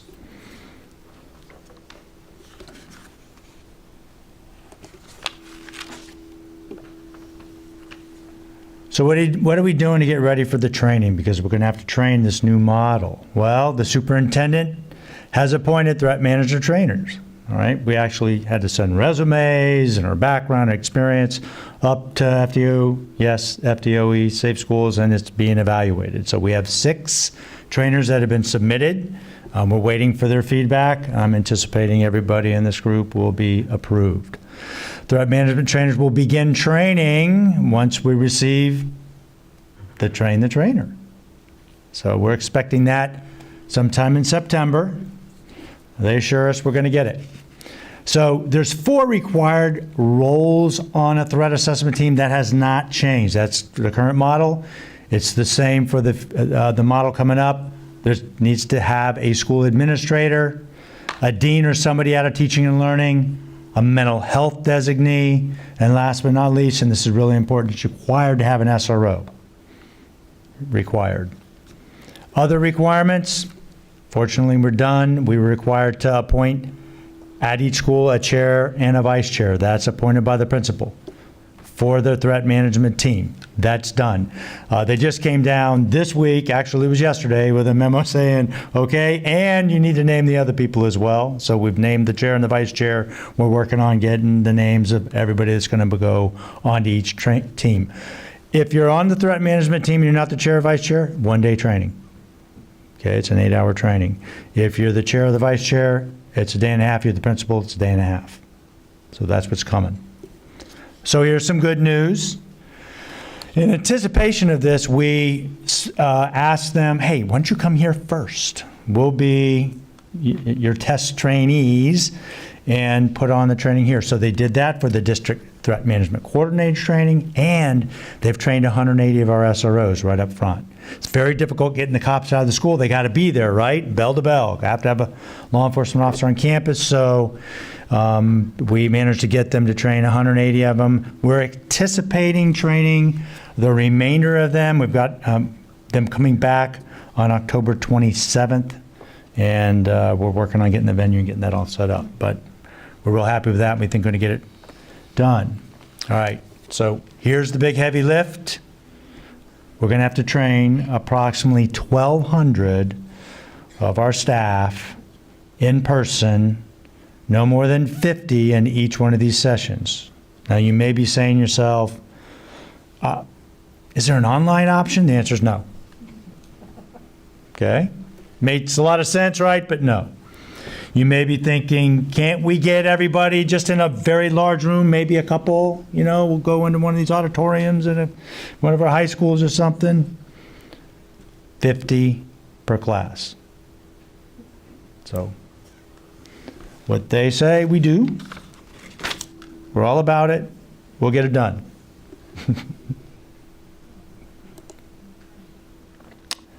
All right, let me back up.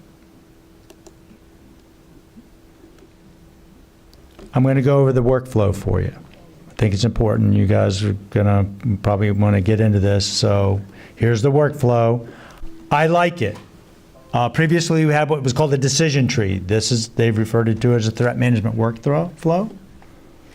And you can see there's 10 parts to it. I'm going to run you right down the page on this. All right? It starts with, we get a report of a threat. If a threat is imminent, what do? Notify law enforcement immediately. Simple as that. And needless to say, report all threats or concerning behaviors to your school-based threat management team chair. All right, the chair gets it right away. 2, is there a factual basis for concern? The school-based threat management team chair, and I'll just call him the chair from now on, or her, must complete the intake form and assess the concern for a factual basis as soon as possible, but within 1 school day.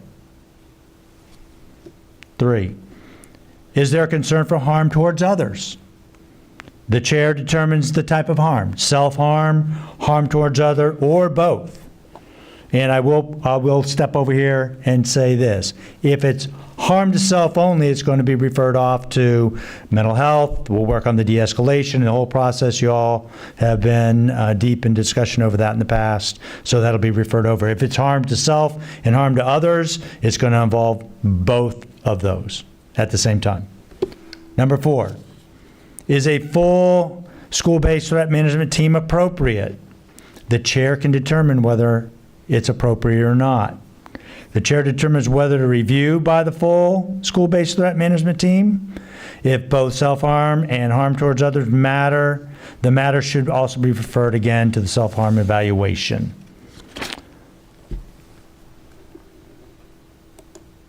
Number 5, assign as a preliminary level of concern. The school-based threat management team must meet no later than the next school day from the day the initial report was received by the chair. You can see they put that all in caps up there. They want to make sure they move this flow along, no delay. You've got to move this along. The threat management team assigns a preliminary level of concern. If it's a low level concern, the threat management team decides whether an interim student support management plan will be put in place. The interim student support management plan is required for all medium and high level threats. So right away you get the threat. What are you going to do about it? Well, you need to notify the person that's being threatened, and then you need to carry out a whole certain number of functions to make sure that they don't carry out this threat. 6, collect information and conduct interviews. They're going to conduct the interviews and an investigation into this matter. Threat management team collects information, conducts interviews using threat assessment protocols, as we had before.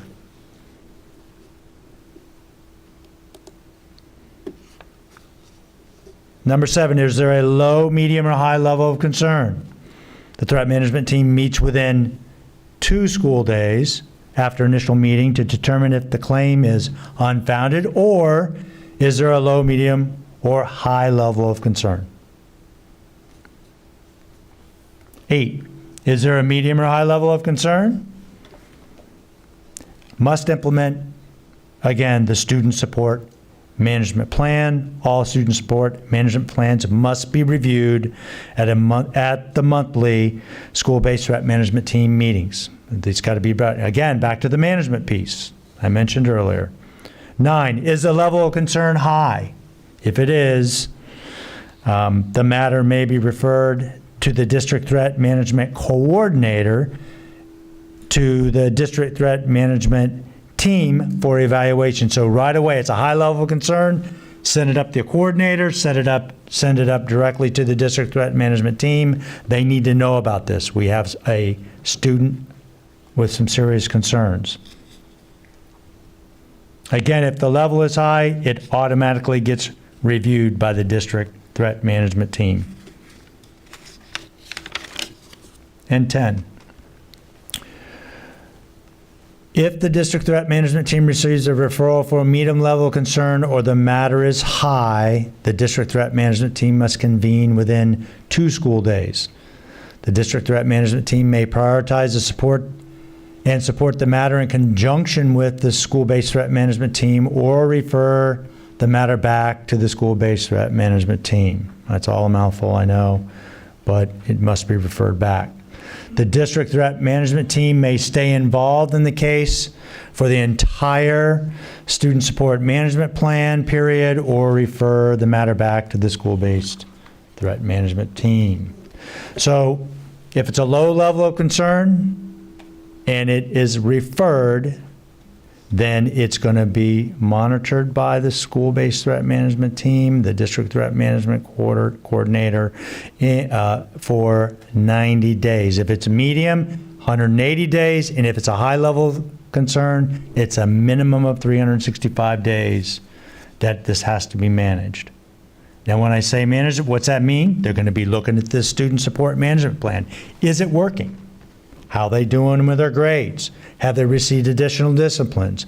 Have they received referrals for mental health services? We can go on and on about this because there's a whole host of services that the district offers for this. But what are we trying to do? Help this student resolve this conflict and this issue in their life so that they do not carry out their threat. So let's talk about some of these workflow highlights. And I'm not going to go over this because I just did. But the point I'm trying to make is it's a quick turnaround on everything. How are we going to manage that? Oh my goodness. Makes my head spin just thinking about it. You saw that whole workflow, right? Well, my hope is this. We're bringing on PCG Ed Plan, which is a threat management system. It's going to be very difficult to try to do this. Think about it. There'll be paperwork. You have to fill it all out. It's got to be emailed. That's just not workable. That's not doable. We're bringing on this system already. We were working on it just for the CSTAG model. But as soon as we realized they were going to make this major change of this program, we stopped and said, whoa, let's not do that. We're working on it for threats to self. Let's stop the threats to others and focus on getting ready for this. Hopefully Ed Plan's going to have this ready maybe early December so we can train our staff. That's the point.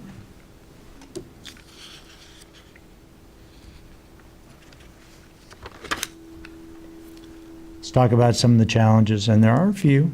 Oops.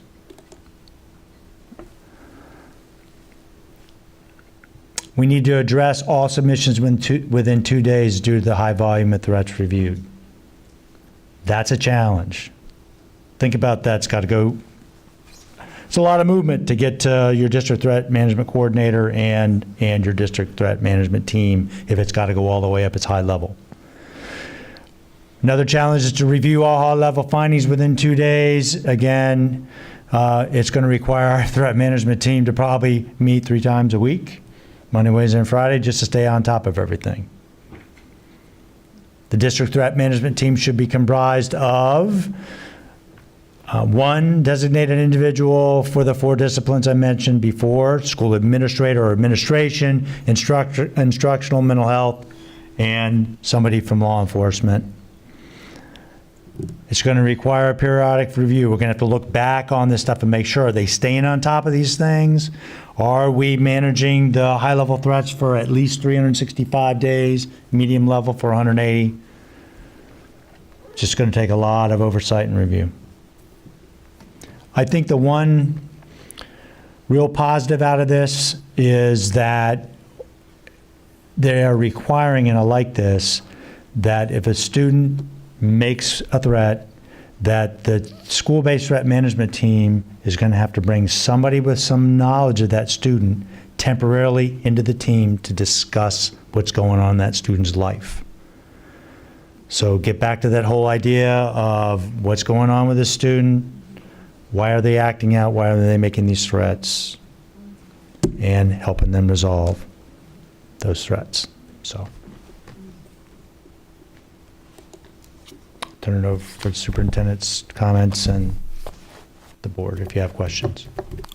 Well, Chief Holmes, thank you so much for adding your personality to the presentation. I also want to thank you for all of the work that you have done, not just this past year, but this summer when these changes came about. You've been instrumental in connecting with the Office of Safe Schools, having them come and do the training here was great for us to be able to get information ahead of time. Just a reminder, it does not go into effect until January the 1st. So we do have some time.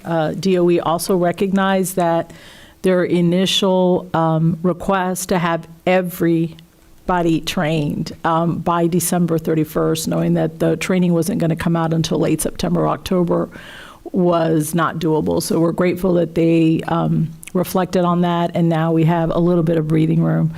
Additionally, we are going to have to monitor and look at the supports the schools are going to need.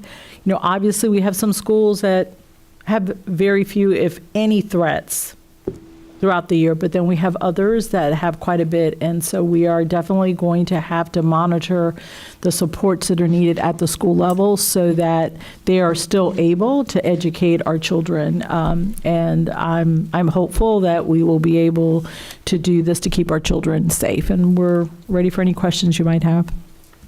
Thank you, Dr. Vasquez. I have a few questions.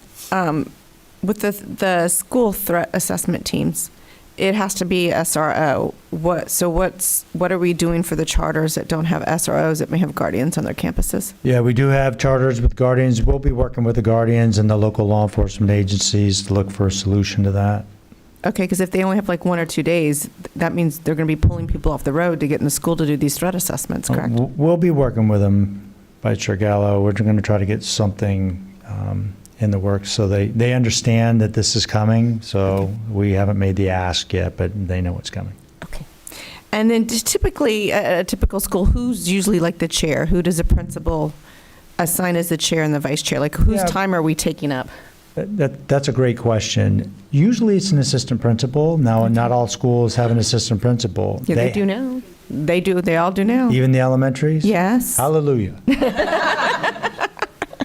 I was concerned about that, and we've had a lot of conversations because the principal was going to have to serve, and they've given us the allowance to say, yes, the principal can do it. So, all right, great, solved.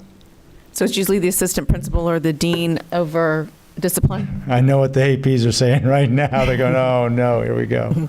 I'm sorry, go ahead. Say that again. I said, so it's either the AP or the dean over discipline that usually is usually, okay. Yes. Mm-hmm.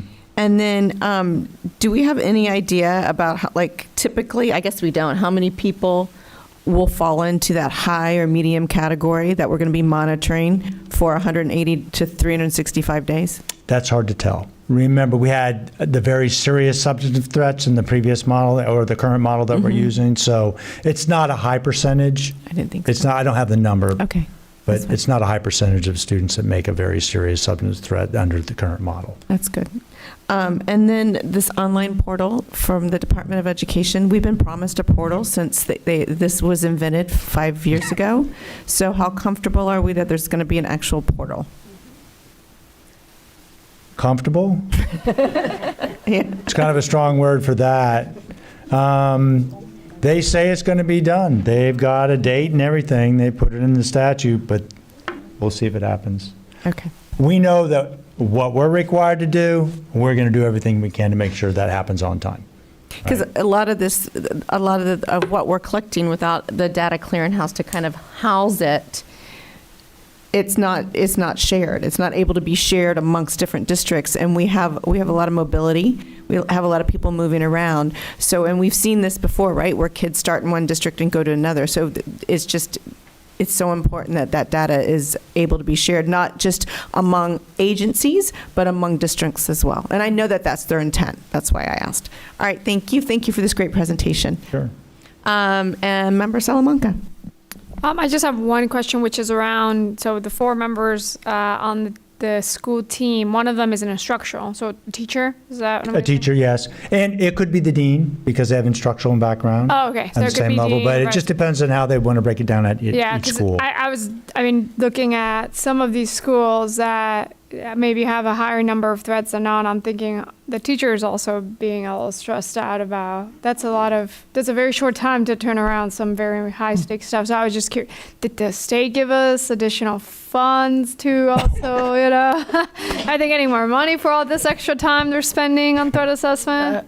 No, they did not. As a matter of fact, we had to fund the position, the new district Threat management coordinator without dollars. But as far as the teacher, it can be anyone that has an educational certificate. So it might be the guidance counselor, it might be the SAFE coordinator.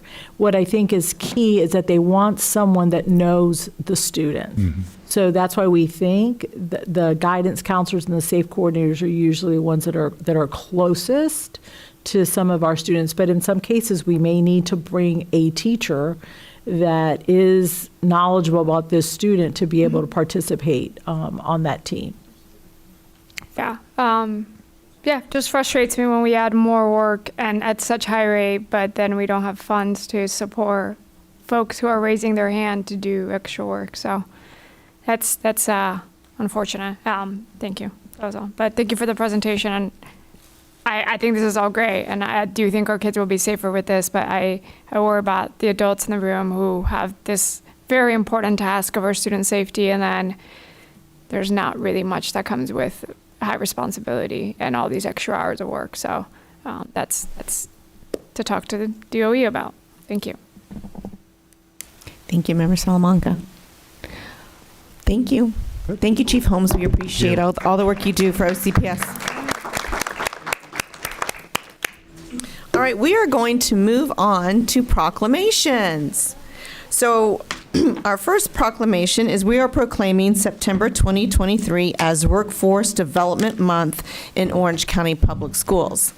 Our second proclamation is we are proclaiming September 2023 as National PTA Membership Month in Orange County Public Schools. Orange County Council of PTA, PTSA's Vice President, right? You're still Vice President, correct? Okay. Please come forward to read the proclamation. Welcome Juliet Childs. She's the first VP for Orange County Council of PTA, PTSAs. Thank you. and I'll have my other board members join me. Introduce your board you. members. Oh, I'll let them introduce themselves. Go ahead. Hi, I'm Kimberly Adamski, and I am the Student Empowerment Chair. And hello, I am Sharon Stewart, and I am the teacher representative on the board. Welcome. Thank you, Vice Chair Gallo, board members, and obviously the superintendent. Okay, so National PTA Membership Month is September 2023. Whereas school-wide parent-teacher support groups play a crucial role in promoting the welfare of children and youth in home, school, and community, and whereas the Parent-Teacher Association, PTA, is the oldest and largest child advocacy association in America, with more than 4 million members committed to improving the education, health, safety of all children and youth, and whereas the PTA seeks to raise the standards of home life, and whereas the PTA strives to bring the home school into closer relation, providing an avenue for meaningful engagement so that parents and teachers may cooperate intelligently in the education of all children and youth, whereas the PTA is historically effective in its efforts to secure adequate laws for the care and protection of all children and youth, and whereas the PTA works to develop united partnerships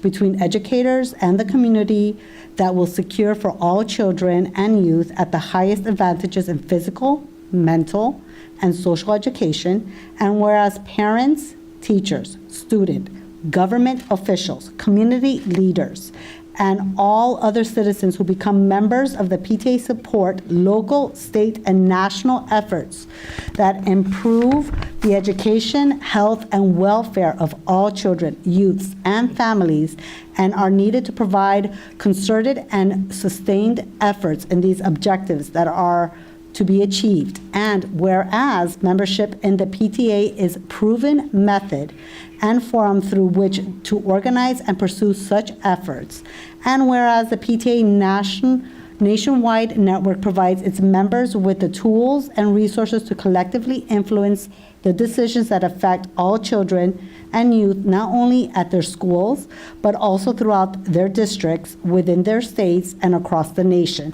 And whereas the PTA effectively serves as a communication bridge between concerned parents, caregivers, and dedicated educators, helping to maintain a sound and stable educational system.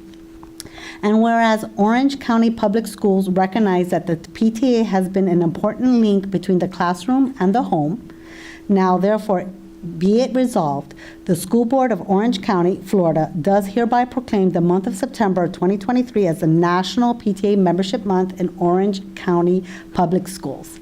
Thank you, and I encourage everyone to go ahead and become a member. You don't have to have a parent in the school, but get involved in your local schools and become a PTA member. Thank you. Thank you. Thank you for all that you do for us on a daily basis. Here in the county and in our schools, it means so much. So I would encourage everybody, if you're not a member of the PTA, to please join the PTA. I know open houses will be happening across the district at all levels, and the PTAs will be out in force, and we'll be happy to collect your money. How much is a member? It varies by school, so it's usually around 5, 6, 10. It depends on the school. It varies through school, and they try to do it where you go be a member as low as $5, and some schools have up to $25, depending on where they're at. But yes, it is great to be able to do that. We try to encourage the principals, their staff, their parents, and if they're, from middle school to high school, students are also able to participate, and it's just great. We, through the donations, through people being members, we're able to be there, help with teacher grants. Seniors get scholarships, not only in the county level and the state level, and sometimes into the national level. We have great programs like Reflections. There's just so much we could do, and also be advocates on behalf of teachers as well as the school and the students.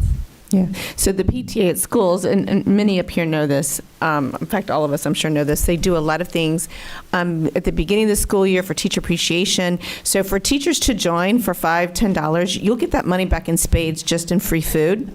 So I would recommend that you join. And now if they go to like www.orange, what is it, Orange?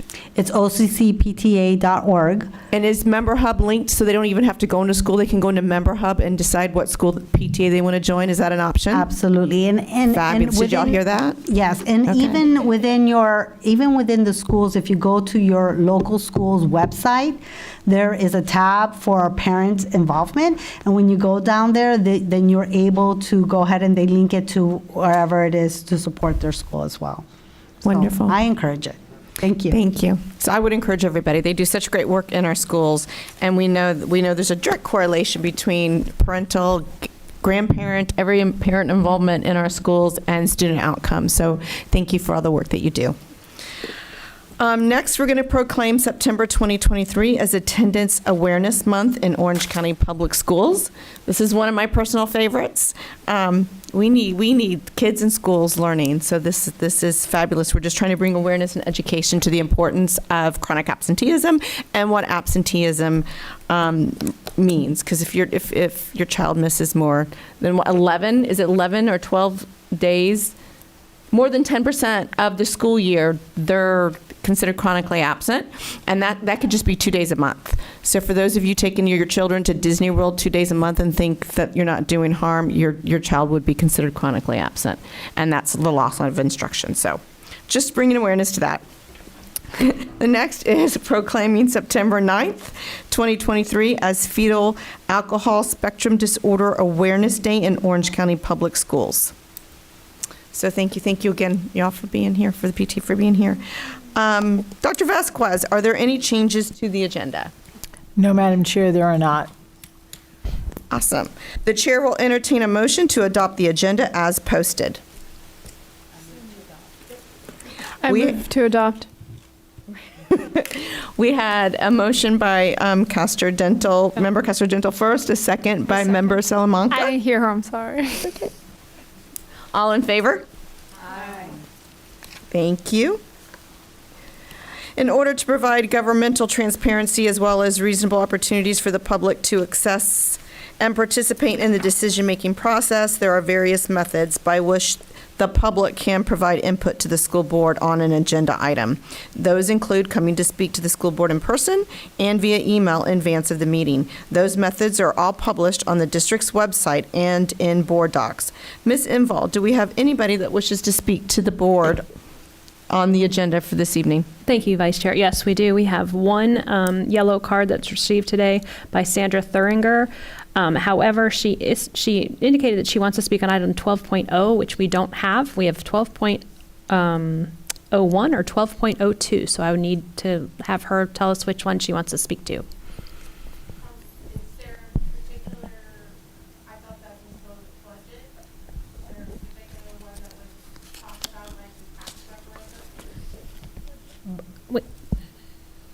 We can't answer that question. I don't know what you want to speak to, so you just have to pick which one you wanted, 12.01 or 12.02. What?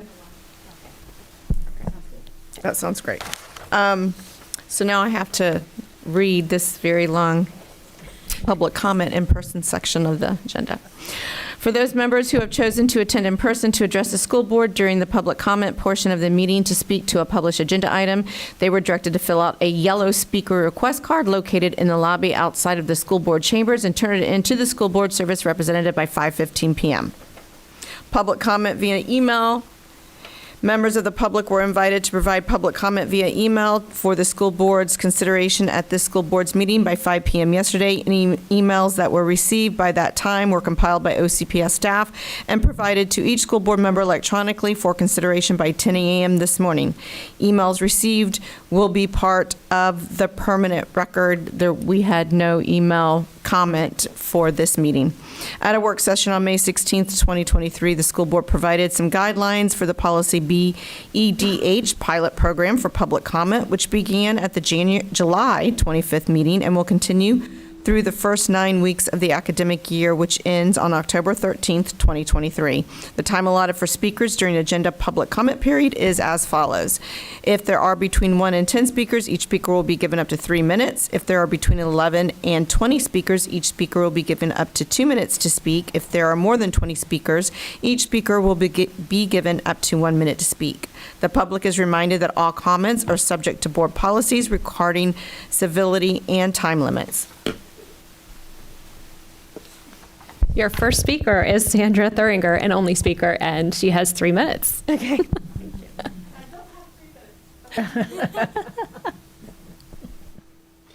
Okay, thank you so much for letting me speak today. So my one question, it's a question and a statement. So I would like to know how we as a public get to see how the tax referendum money is being spent. I think as a public, it would behoove us to know exactly what we're spending our money on when we get this, and that this board has said multiple times, and we appreciate it, that teacher retention and wage compression is a top priority Ms. for you. Ms. Thuringer, you have to speak to this particular agenda item, so I don't know.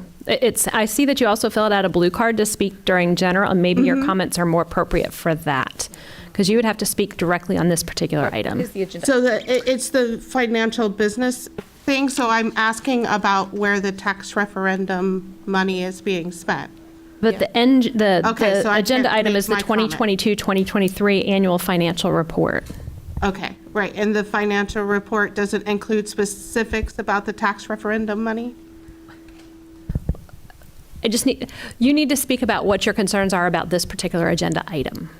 Okay. She's asking if it has referendum dollars in it. So it's just about the tax referendum, where the money is being spent, then, that's it. Thank you. Thank you. And Madam Chair, there's no other speakers on that. On anything else, on any of your other consent agenda items. Thank you, Mrs. Inval. The chair will entertain a motion to approve the consent agenda as presented by the superintendent. We have a motion by Member Byrd, second. Second by Member Gould. All in favor? The motion carries with all members present, voting in the affirmative.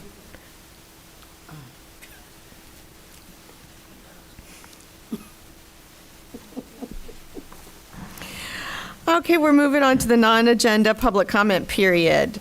As at a work session on May 16th, 2023, the school board provided some guidelines for the policy BEDH pilot program for public comment, which began at the July 25th meeting and will continue through the first 9 weeks of the academic year, which ends on October 13th, 2023.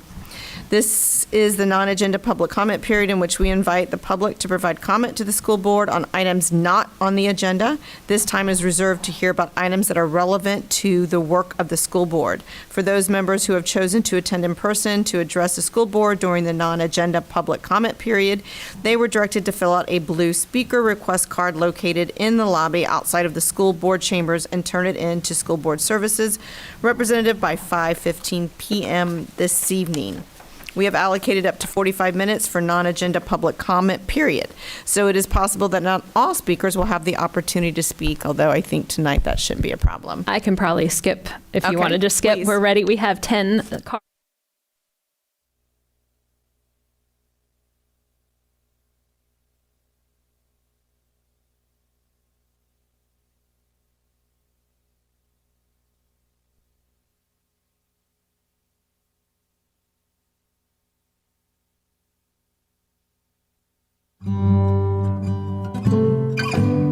Hi, I'm Mike again. I'm the math coordinator for Boone High School, over the custodial services. I've worked for Boone High School for 16 years. We're here to serve and get the job done. We also have fun while we're doing the job. I love my family here. This is my second family outside of my own.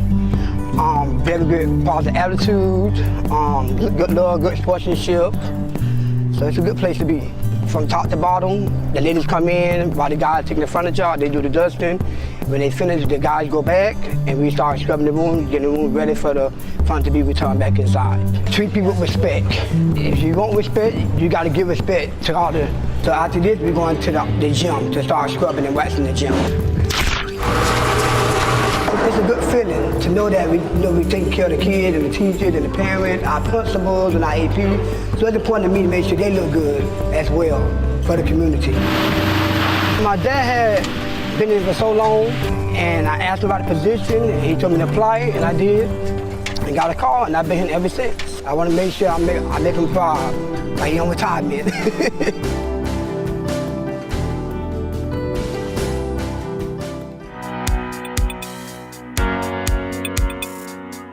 So today we surprised the teachers and staff at Oak Ridge High School with what we're calling back to school dream boxes.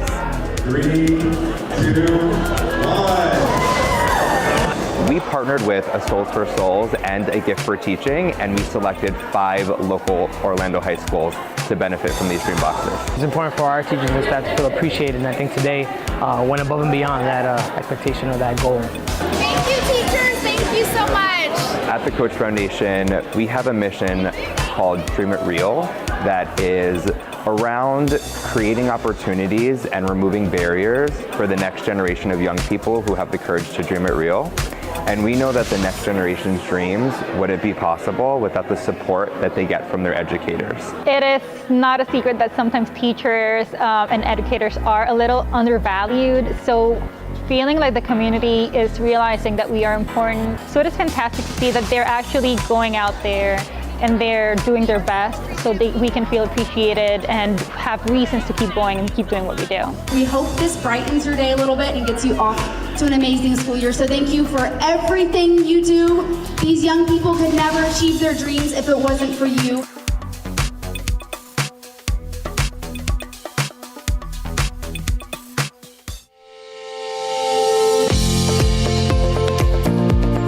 Riverdale Elementary School, welcome home.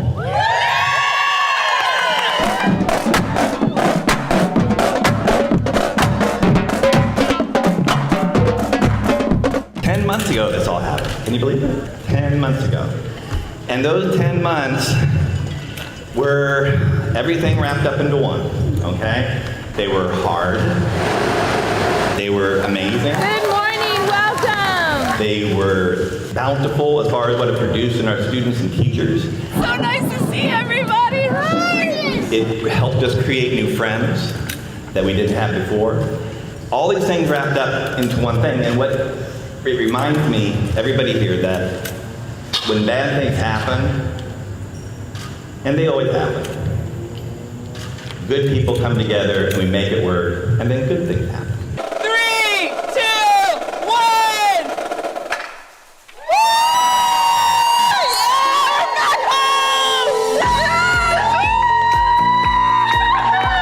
Look how beautiful it looks. So awesome. I can't wait until these students and these parents walk through those doors and just so they enjoy what I did or what we just saw, and it's going to bring so much joy to my heart. Today was just it was something we're looking forward to, you know, something we're anticipating, wanting for so long. Are you happy to be home? Words can't express. I know. And we knew this day was going to come.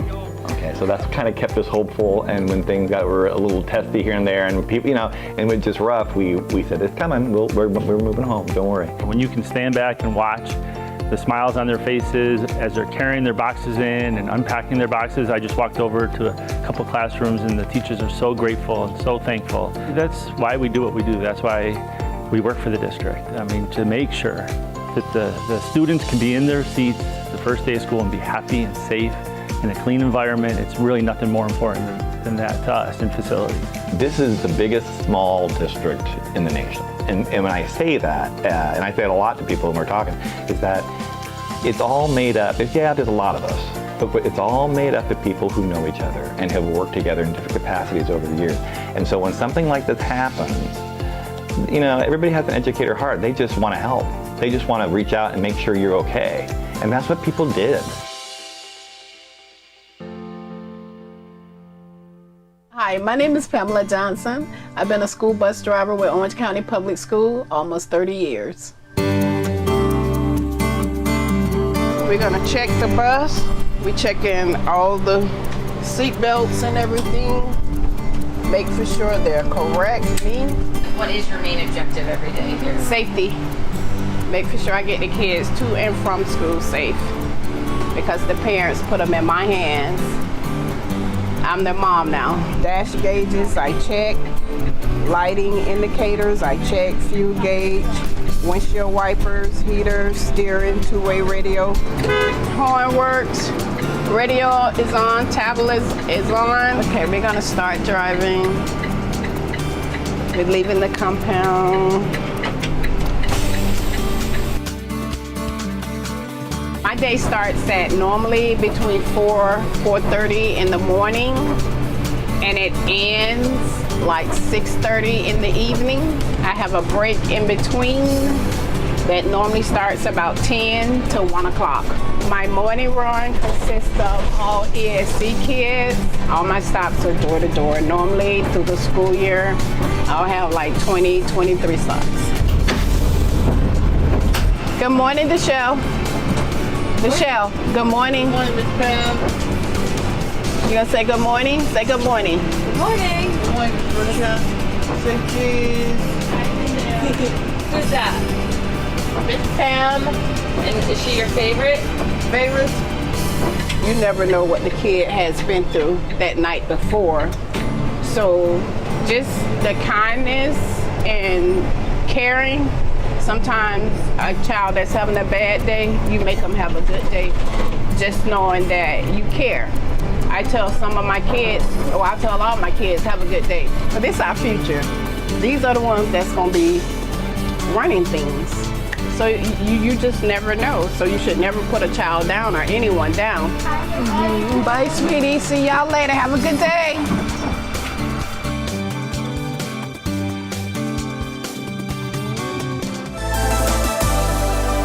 March is Arts in Our Schools Month in Orange County, but in some ways, every month means Arts in Our Schools in Orange County. So Arts in Our Schools Month is a way to celebrate all the amazing arts education opportunities that happen throughout our district every day to over 145,000 students. The district has a reputation for delivering quality art and students in the arts. As part of that, a Lakeview middle schooler just won the district's Art in the Capitol project, meaning her artwork is now on display at the state capitol. But for her, the real beauty is what her art has given her. Art helps me also in real life too, like in classes, to be more patient and to keep going, not to give up on something, like the process to keep moving forward. On any given day in the district, there are multiple artistic events, from theater shows to gallery exhibits, all accessible for you to see through the district's visual and performing arts calendar. Part of the reason the district has such an emphasis on arts is that for students, artistic expression can be, well, peaceful. It comforts me, it makes me more calm. It's like a stress relieving, and yeah, I feel like I just really like art. The other perk is that in Central Florida, the arts can also mean a job. So we know that arts education in the schools provides students with the opportunity to be competitive in a very robust arts and entertainment industry that's right here in Central Florida and across the country. So while we're wrapping up March, the official designation of Arts in Our Schools, the real recognition happens every day, all year long, in classrooms across the district. I mean, it's amazing what our kids do, and that's because they have incredible teachers that guide them through that process of learning about arts education. It's also because we start them in kindergarten. So our students are excelling because they have the arts education all the way from kindergarten all the way until they graduate available to them. And that's why our kids do such an incredible job here in Central Florida and beyond.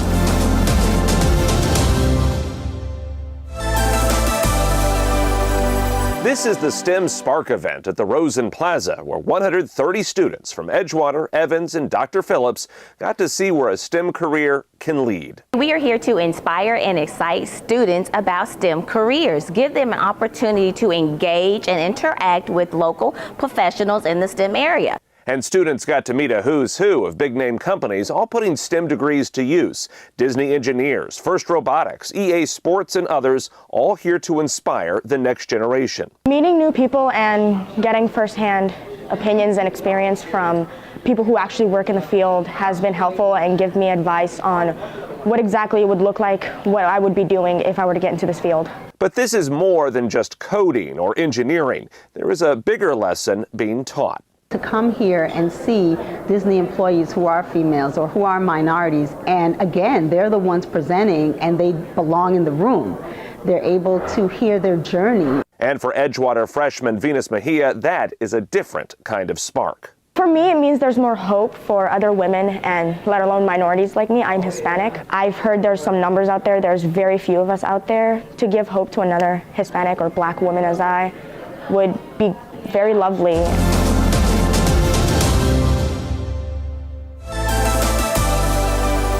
The clothes you wear can make a difference in your mood. That smile says it all right there. Awesome. I like it. Whether it's your everyday style or that perfect prom dress, everyone deserves to feel that confidence. And that's exactly what the team at the MAO outlets are doing. It's what it's all about. You know, giving kids that confidence and, making them feel good about who they are. Giving OCPS students and staff a place to get clothes and other essential items. So the MAO outlet is an on-campus shop where students can borrow, buy, or trade or volunteer their time in exchange for items in the store. The sustainable idea was created by a student and came to life last spring. The outlet at the Colonial High School location was so successful that they've already opened another one at Glenridge Middle School. You know, this is a way for all students to support their peers, then support their school, and sustain something on their own. Students quickly see the positive impact and want to pay it forward by volunteering. I've gotten both my junior and senior prom dress here. It was amazing because it made me feel really, really pretty. I've never really been confident about myself at all. I would like to be able to help other people and other girls be able to feel what I felt in their prom dresses. Local businesses are also jumping on board to help. We have one donation bin at our central location. We are trying to get another one for our Ocoee location. So at the end of the day, everyone is coming together. Bye! Yes, enjoy! To make people feel confident. How do you feel? One piece of clothing at a time. It's just awesome to feel something that sometimes maybe you don't feel a lot, and just to have other people make you feel that way it has no price.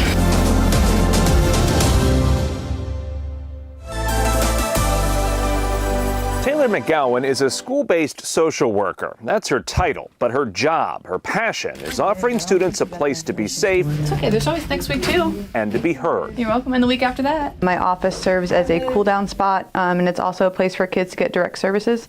So if they need counseling or they have some sort of crisis or they're just needing a check-in, my room is this place to go. McGowan is at Wekiva High School 5 days a week, offering counseling, listening, teaching students the tools to cope or overcome the hurdles in their lives. Students can ask for a pass to come and see her, just like they would the school nurse. Mental health is paramount, and these kids are struggling. I mean, I think in general, humans, all of us are struggling, but there is a need to have a mental health professional in every school because we have a lens that your typical school employee does not have. It can take a lot of work to get teenagers to open up, and in many cases, McGowan may be one of the few adults who is listening. I feel like, and I remind myself that I am a constant and consistent adult for these kids that they may not have at home, an adult figure that they can count on and rely on to listen to them. Unfortunately, sometimes these kids don't get that anywhere else but school. It takes a special kind of person to do this job, one who is always there, who is respectful and relatable. And when they look back, I want them to remember, okay, Miss McGowan is always in my corner. She was always there helping me get through the day. So that's what I remind myself, because at the end of the day, these kids are going to be adults. And when they look back at their high school experience, I want it to be a positive one. And McGowan says she gives them the tools they need to cope, to care, to make it not only through high school, but through life. I can give them the tools to succeed, and I can believe in them every step of the way. and just allow them to believe that change is possible and that they can be that change.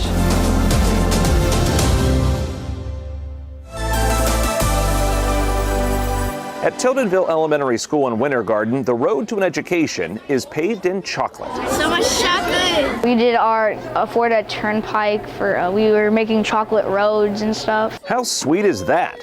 To help celebrate and raise awareness about STEM-related careers, Florida's Turnpike engineers taught 5th graders how to build roads using chocolate asphalt. Oh my God. So we made a chocolate road and we found out that there are a bunch of other engineers that help around and build the roads of the Turnpike. Oats, sugar, and walnuts represented the aggregates, while chocolate stood in as the tar and asphalt.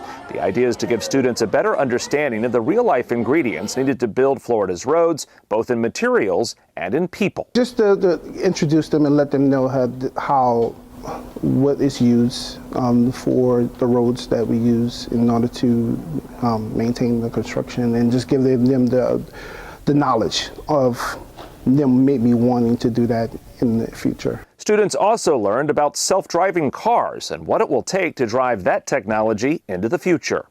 Honestly, I just love the chocolate, but the coolest thing I learned is the self-driving automated cars, especially the one that Google made like 10 years ago, because it says it's been 10 years. I'm sure we could make a better one. The idea is to not only teach kids about how roads are built, but perhaps to inspire them to become an engineer. But who knows where that road will lead. Did that kind of open your eyes to maybe wanting to be an engineer one day? If my WNBA plan does not work.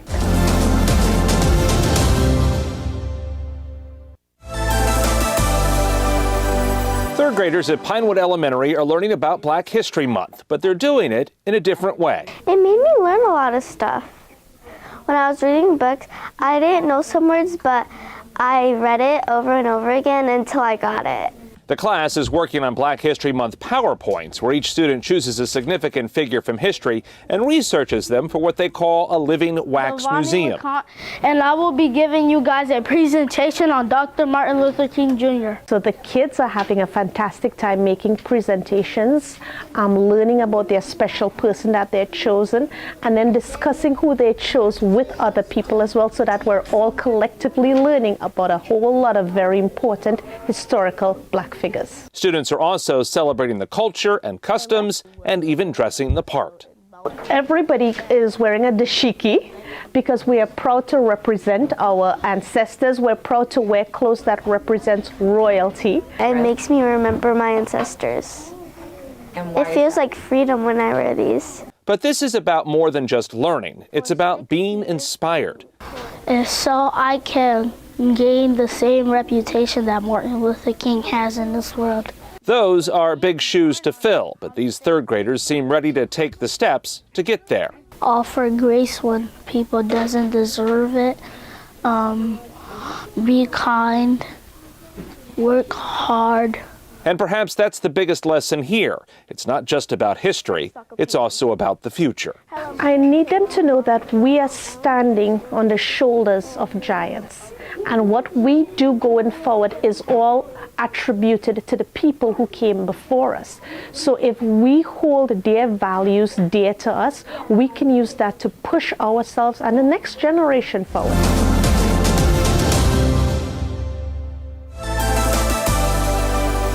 Tina Bullitt has been a school counselor at Cypress Creek High School for 15 years, and in that time, she's likely helped more than 6,000 students. We give our students hope and inspire them to reach their goals by teaching them the skills that they need and giving them the resources necessary to be successful. At Cypress Creek, school counselors work with students grades 9 through 12. That's 3,500 students, and with 8 counselors, each will help more than 400 students a year. So a typical day would involve parent walk-ins, parent-teacher conferences, student meetings, classroom guidance presentations, group advisements, counseling on college admissions, working with students when they have mental health crises. Right now, Bullitt is involved in scheduling, when teachers bring their classes in and counselors meet with each student one-on-one. We're looking at the courses that they're selecting for the next school year, looking at their progress towards graduation, and making sure that the classes they're selecting matches their post-secondary plans. And some students need much more. Many of our kids are homeless, unaccompanied. They experience home violence, pregnancy, even deportation. For us, it's important to reach all students so that they have the skills and the resources to reach their goals. The school counselor's work, it seems, is never done. And thousands of students later, Tina Bullitt is delighted to have played a role in shaping their future. So you're doing a lot better this year. It's a great job. When you love your job, it doesn't seem difficult, and then at the end of the day, you know you've made a big difference.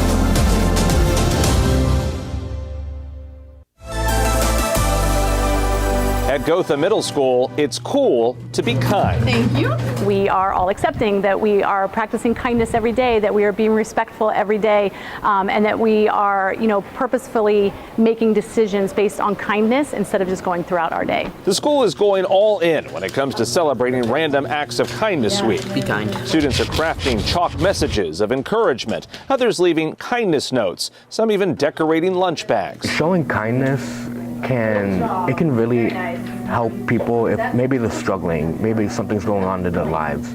Just showing a little bit of kindness can really make them, feel confident, feel good about themselves. For the school, it makes sense. Their motto is be safe, be kind, it's a great day to be a grizzly. But teachers wanted students to really live that idea. Our campus and school is really grounded in kindness. We do a lot here to try to spread kindness and build a community of love and support. So this fits in so well with the Gotha culture. For the school, this is becoming much more than a day or a week to celebrate. It's turning into something bigger because kindness spreads. Try to make a difference. Try, because it really helps you feel better that you're helping someone else, and it greatly impacts them too.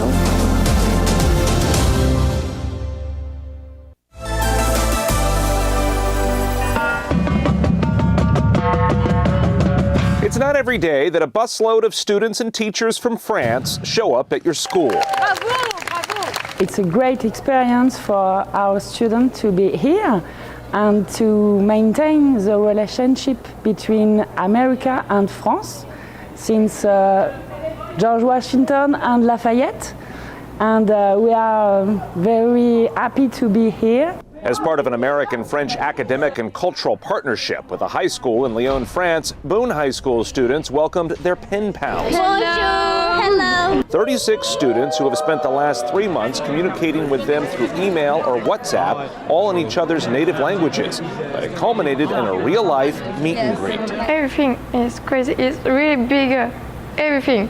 The French students were also amazed at the specialty programs that students at Boone High School could take. Something I've really noticed is how there are special classes which have more practical application. So like we saw journalism, people who were writing things, so I found that really interesting. And for students at Boone, the key takeaway was in realizing that despite navigating each other's language, they weren't all that different. Just watching everyone walk in, it was kind of hard to differentiate, who's French, who's American. And I think that speaks to the diversity both of America and of France, but also just how similar everyone is. And for Boone French teacher Dr. Sophia Mami, that's the key lesson. It's not just about teaching a language, but in truly understanding each other. I teach French, I teach the French grammar, but honestly, I teach them to be tolerant and accepting to other culture. Bye bye. I love America.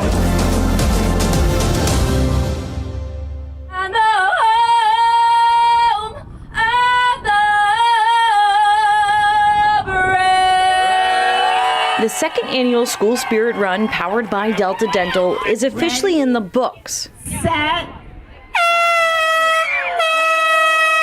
With nearly 2,000 participants, there was no shortage of spirit.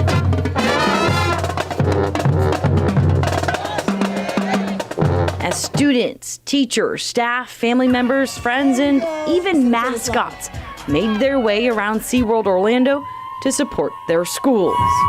For one OCPS family, it was much more than just a race. Come on, Bridget, you can do it! When she crossed that finish line, it was, wow, you just did a race. Good job, girl! With your school. You're a kindergartner. Way to go! Oh my goodness, girl, you did it. An early milestone the Sinises worried wouldn't come.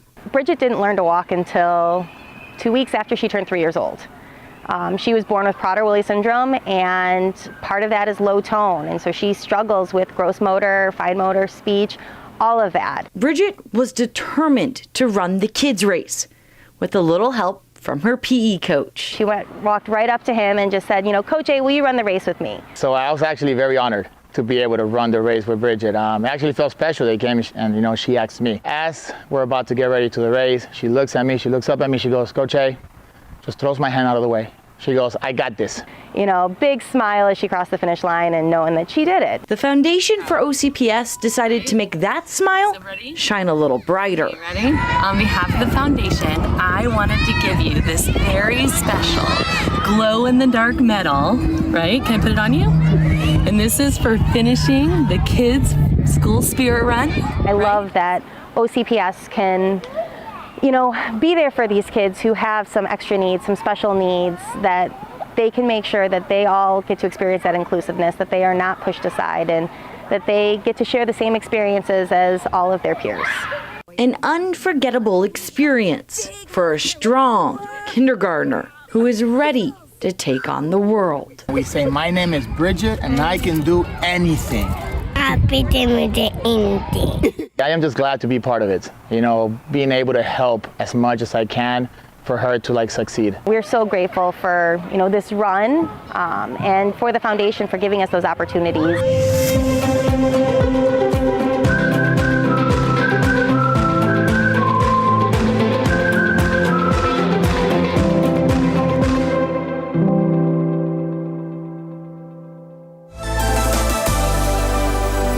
In Orange County, if you want to focus on a career in cooking or perhaps medicine or business, well then, there's a program for you. Magnet programs are designed to promote or investigate talents and interests of our students here in the district. There are 46 magnet programs that exist inside Orange County schools and 3 standalone magnet schools, totaling more than 7,000 students. The idea is to entice them by focusing on what they're most interested in doing. The goal for any magnet school or program is to provide something special for students in our district.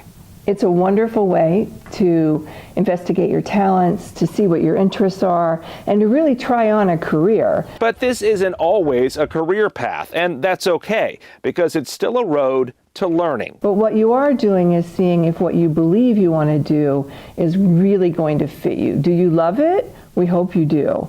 But if you don't, well, then we're going to help you maybe with even another program.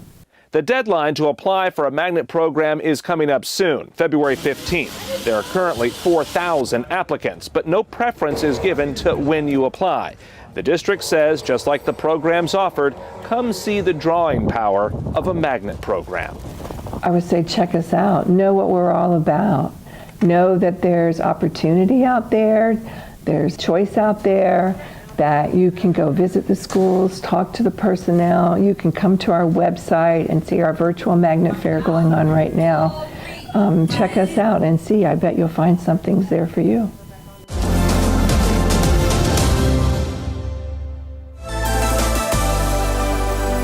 At Orange Center Elementary, students in the Coding and Robotics Club aren't just working in robotics, but in Legos. This is the first time we've ever done anything with Legos. They had a little bit of experience with coding last year, but really they never were able to make something move with the computer. That all changed when Disney stepped in and donated more than $100,000 to Orange Center Elementary to enhance their STEM programs and provide first Lego League programming for students at the school through 2026. Through our partnership with Disney, they were able to give us this sponsorship where we were able to work with the hubs and open up the first Lego League Robotics, the program, and really make them be able to build and create things that work and complete designs that they want them to complete. And the students went to work building all kinds of cool stuff. A solar-powered car with a panel rotates to soak up the sun, even a water-powered hydroelectric generator. Pretty impressive considering these are elementary school students. But what they lacked in years, they made up with teamwork. We all have to work together and always respect each other and help whoever needs help. And with that spirit coded into them, the students went to a qualifying competition against 17 other teams from across Central Florida.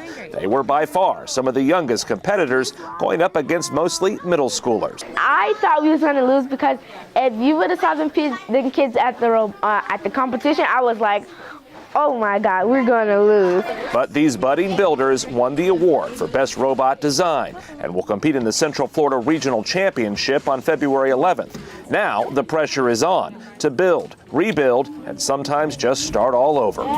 When you build, that means you can improve your work and make it much better. And if you can't tell, this is about much more than assembling robots. It's about putting together the building blocks of a child. Oh, and if you ask these competitors, it's also about winning. It felt awesome because we got to prove to other kids that we can do things too.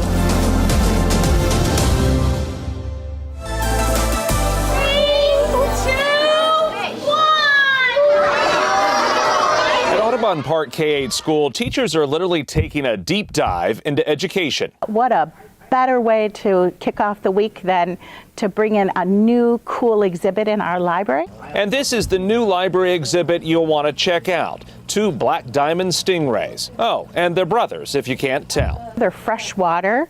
They're very hardy animals. So one of the most hardiest. So I figured with 1,200 kids probably putting their fingers in the tank, these would be the best to start with. Kelly Roberts believes teaching needs to be much more than books and worksheets. The school already has lots of other animals, a sand boa, tiger salamanders, axolotls, tarantulas, and alligators. But apparently they were missing something. So Roberts reached out to the Center for Stingray Biology in New York. She sent me an email, a beautiful email, explaining to me what she was doing here at the school.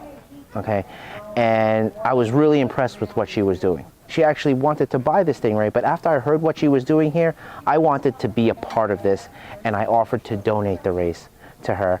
Roberts even flew the biologist down to teach the students about the rays. For the scientists, these animals are a lesson in more than biology. Keeping pets is, I think, a responsibility, and it's a good way to teach the kids that responsibility. Get them to clean their room, not so easy, but get them to take care of an animal, completely different, because they're so invested in it. The students have already learned their school is unique. A bunch of schools don't really get to have animals, and Audubon Park, this is really one of the schools that gets to do that, and it's just cool to be able to learn about them in person. And for Roberts, well, the best part of her day is the moment she comes to work. But it's so worth it when the kids come in at 8:15 and their faces are pressed against the tanks and they're just excited to be in school. And if this is one little thing that will help them enjoy school, then I'll do anything to make it happen.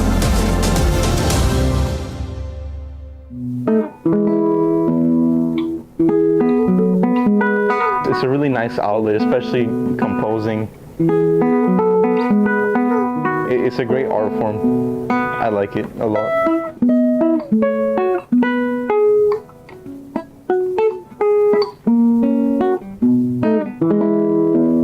My experience is it's not the average teenager experience.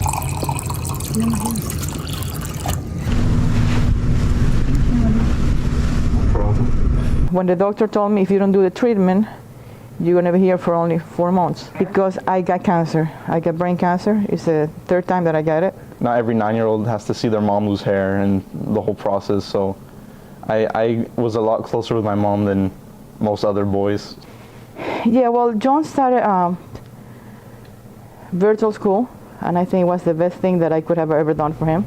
I called Miss Gourlay, and I said, I don't think I'm gonna be here for the graduation, which is in May. Is there any way that you could send it home? And so then my assistant principal, immediately we got on it. She said, okay, let's do this. I said, she actually said, well, can we do something for him? And these ladies, my God, a whole thing started. I didn't even know what's happening. It was like emails back and forth. We wanted to make this as memorable as we possibly could, from balloons to pomp and circumstance to words of encouragement to actually having the photographer there to take the pictures.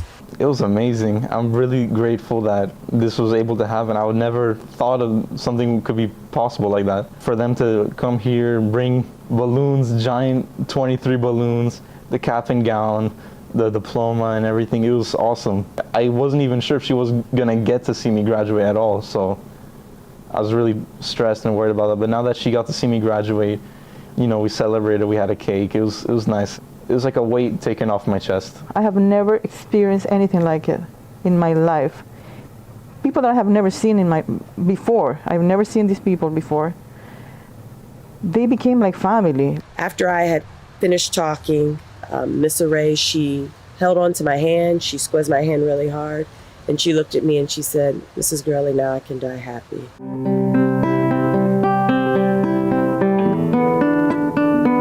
To summarize, she gave me strength, because even when she was in a hospital bed or whatever, she was always smiling. She was always trying to cheer me up, always trying to let me know that everything's gonna be okay. So she is pretty much the main reason why I'm able to continue and persevere and I guess have hope.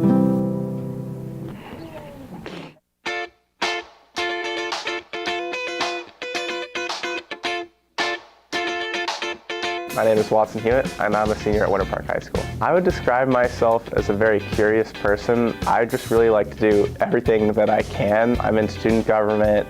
I really love computers. I started this tech refurbishment club at my school, and I also play football.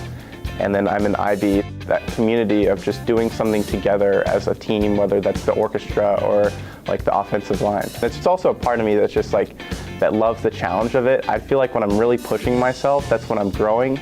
And when I'm growing, I just feel like I'm the most happiest. I'm currently the student body president, and I've done student government since like 6th grade. So it's really always been a big part of my life. I always like the ability to make a change within the school. People always said it's like the jack of all trades, the master of none, but then people always forget the second phrase, like, but better than the master of one. I just have always had this approach where I just want to do a little bit of everything. Really, Winter Park has just offered it all for me. It's just so many different communities I can be a part of, whether it's student government or orchestra or football. Like they're all there, and everyone's just very collaborative and supportive of each other. Definitely my parents, they've always driven me just to be the best person I possibly can be and just really try everything. Next for me is University of Florida. I'm looking into double majoring in finance and computer science there.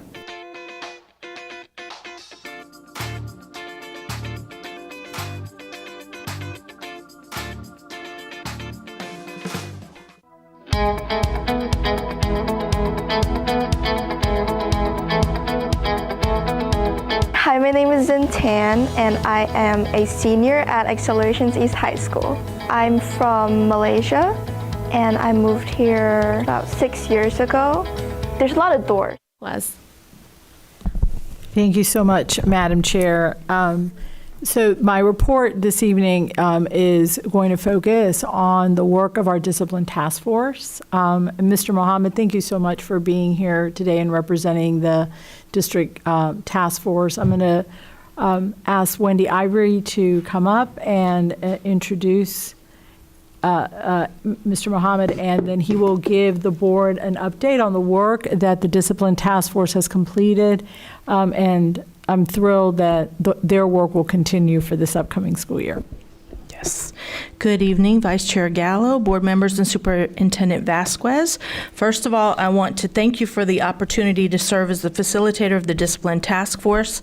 Last school year, I will be passing the torch to Karen Furno after this evening. But before I do that, I would also like to recognize any of the Discipline Task Force members. I know some of them left that are in the boardroom. I know there's one. Stand up, please. And then there's, I think, Damiki Joiners. We had a few more, but they left.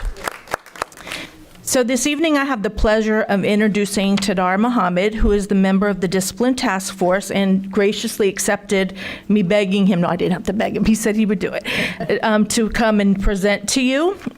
He will be reviewing the information that the task force worked on last year and the recommendations that were made to the board. But before I introduce him, again, I would want to thank those that are here to help support.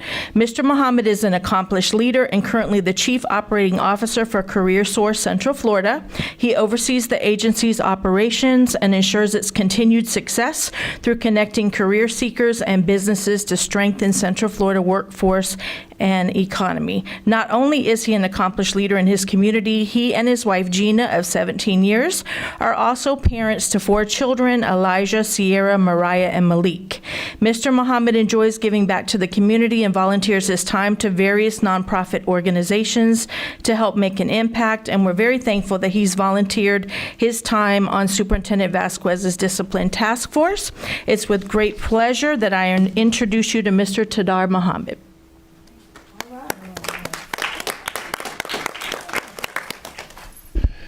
Good evening, Vice Chair Gallo, fellow board members. It's a pleasure to be here, and Superintendent Vasquez, always a pleasure. I have to say, you have to get some room in between these chairs. I don't know how long it's been, but we need some room for these tall guys when they have a chance to sit here. Let me start with that. Yes. See? I agree. First of all, let me tell you that it has been a pleasure to be a part of this, and I come to you in this capacity as a parent. I come to you with a daughter that is in 10th grade at Cypress Creek High School. I come to you with a young man whose name is Malik, who is a middle schooler, 7th grader at South Creek Middle School. And it is an absolute pleasure to see them grow. And to be a part of this task force, it has been, oh, is there a thing I'm gonna do? Oh, okay, never mind. So you guys don't get to see what I'm gonna tell you, but maybe you will. And we wait, and we look. It's gonna happen, I promise. I'm excited. Are you excited?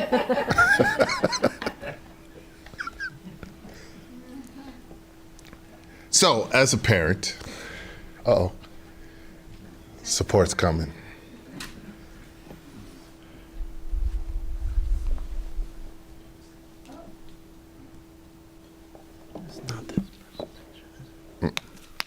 No, sir, you don't want me to talk about threat. I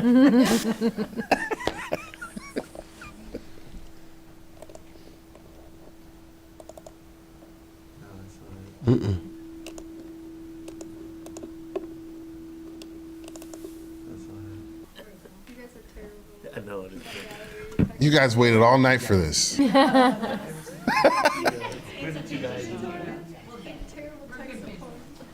All good. Well, we've had, I'll talk through it.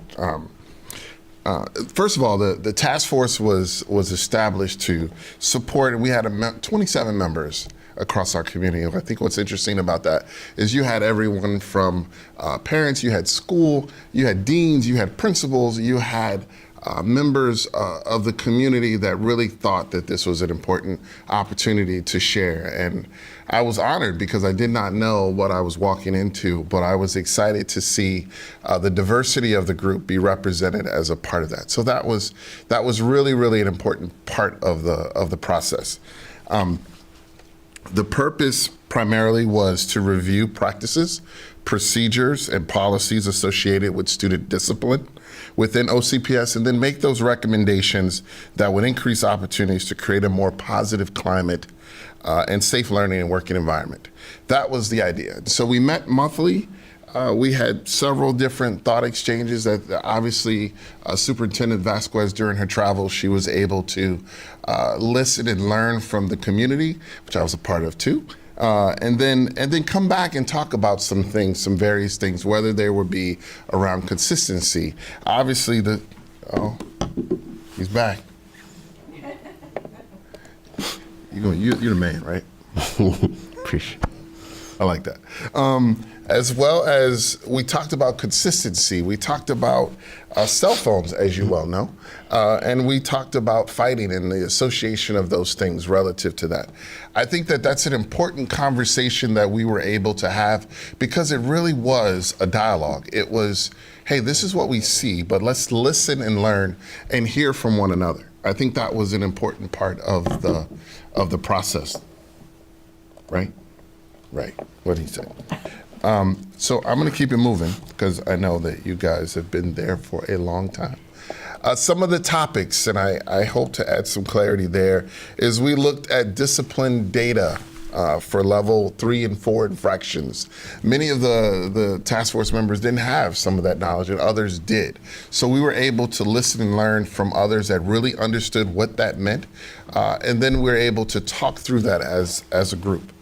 We also talked about the level 1s and 2s as well, so that was a part of that as well. We talked about ESC procedures for students and disabilities. We talked about the actual policy that was in place as far as the cell phone.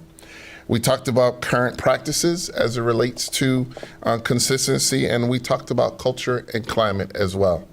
In addition to that, we talked about positive behaviors. We spent a lot of time talking about how can we sort of approach this from a positive perspective, and how do we need to bring more positivity and when we start, even when we're talking about discipline, how do we still approach that from a positive place? We talked about, spent a lot of time on student conduct, the code of conduct as well, and then school and community supports. What does the ecosystem look like? How can we make sure that there are support systems, not only within the school, but outside of the school to help the students as they are there? We shared discipline ladders. We shared why the challenges are so true. We looked at the data associated with that. So we were able to sort of hone in on cell phones and discipline together. So we were able to look and see where the policies and consistency, as you hear me talk about, where there may have been differences and where that consistency may have been, associated, and the data associated with it. So that helped too, because for me as a parent, I wanted to know, I wanted to see if the data matched up with how did it happen? So if some schools had very strict policies relative to cell phones and others didn't, what did the data say in between? Those were some of the questions that came up among the group. And we were able to talk through that. And then the word consistency continued to bubble up. It continued to be, how do we be consistent? How do we do that? So we talked about reward systems as well as how do we help the principals in that regard. And then we shared about trauma-informed schools through student services, parent engagement. I'll be done by the time you finish. It's all good. From the outcomes from that, obviously we made a recommendation to the board to revise a policy, which you so did. We also made a recommendation to adjust the consequences within the code to reflect more consistency. Again, we spent time on that to find out what we could do in terms of using that word appropriately. We also made recommendations to add certain supports at the school level to ensure consistency across the district. And then we looked at common language. What kind of common language could we utilize to help us as parents, but also across the board, teachers, principals? How could we find common language to do so that is fair, equitable, and accountable? So, looking ahead in 2023, at the direction of our superintendent, the task force is designed to continue, as she mentioned.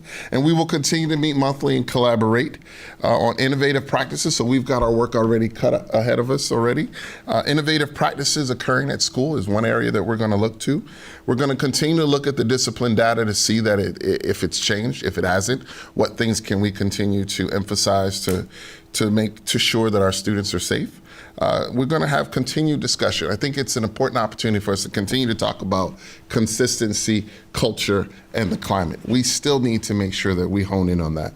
And then I think that absolutely 100% we need to continue to talk about community supports at the district level, but trickling all the way down into our community to see how we can engage everyone together.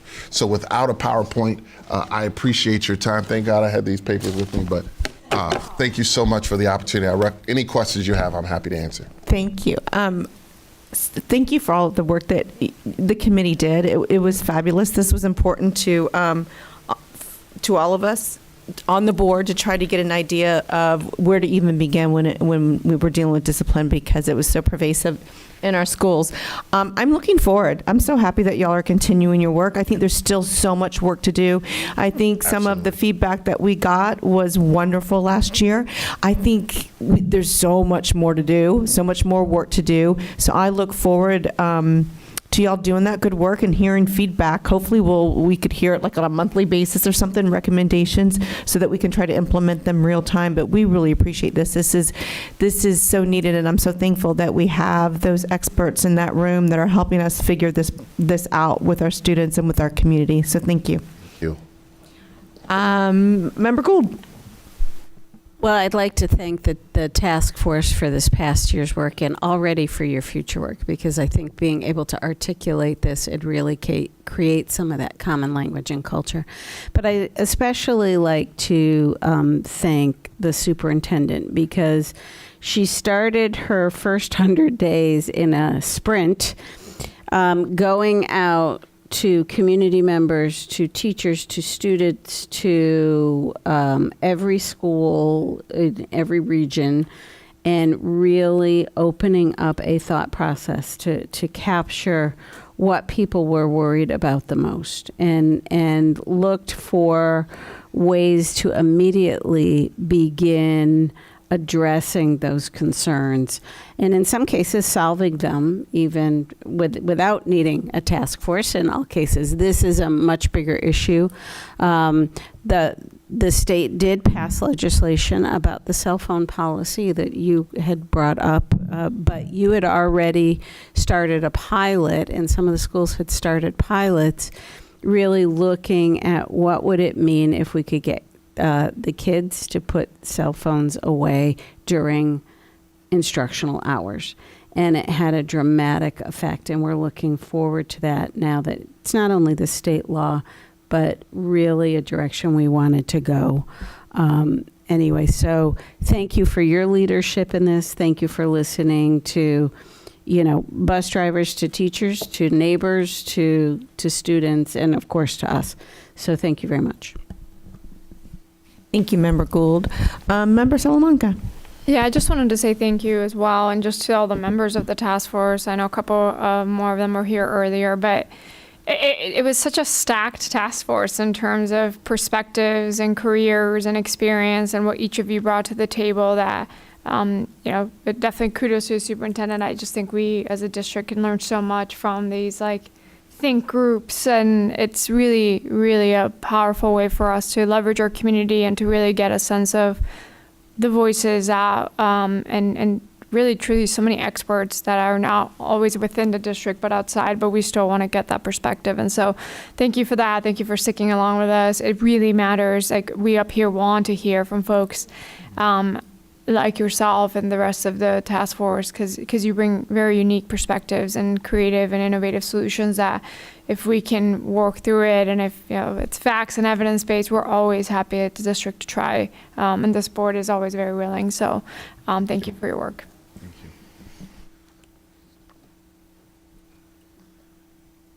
I'm sorry.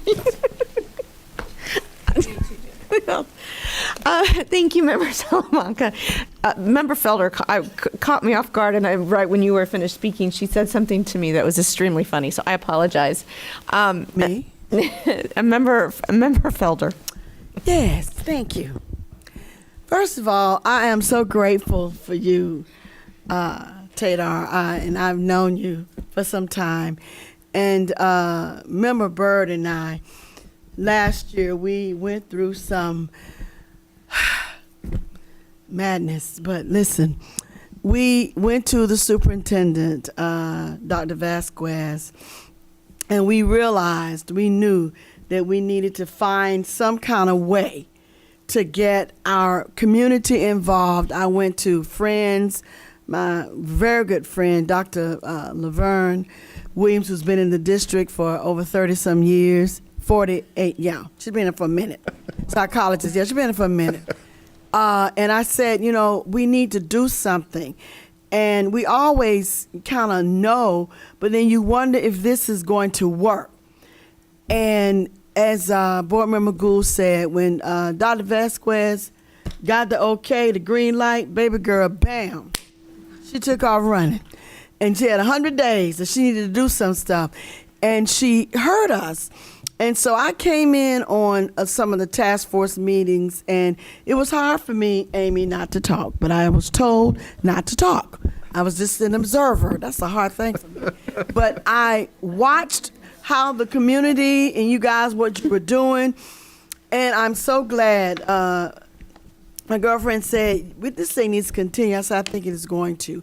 So you have our support, and we're so glad of your energy. You and I share another committee together, and Commissions for Children, and I'm just happy that we are innovative enough in this district to get it done. And people say this, but this is the real truth. It does take a village. It takes a village. So we are developing that village, and thank you. Thank you. Thank you. Thank you. Thank you, Member Felder.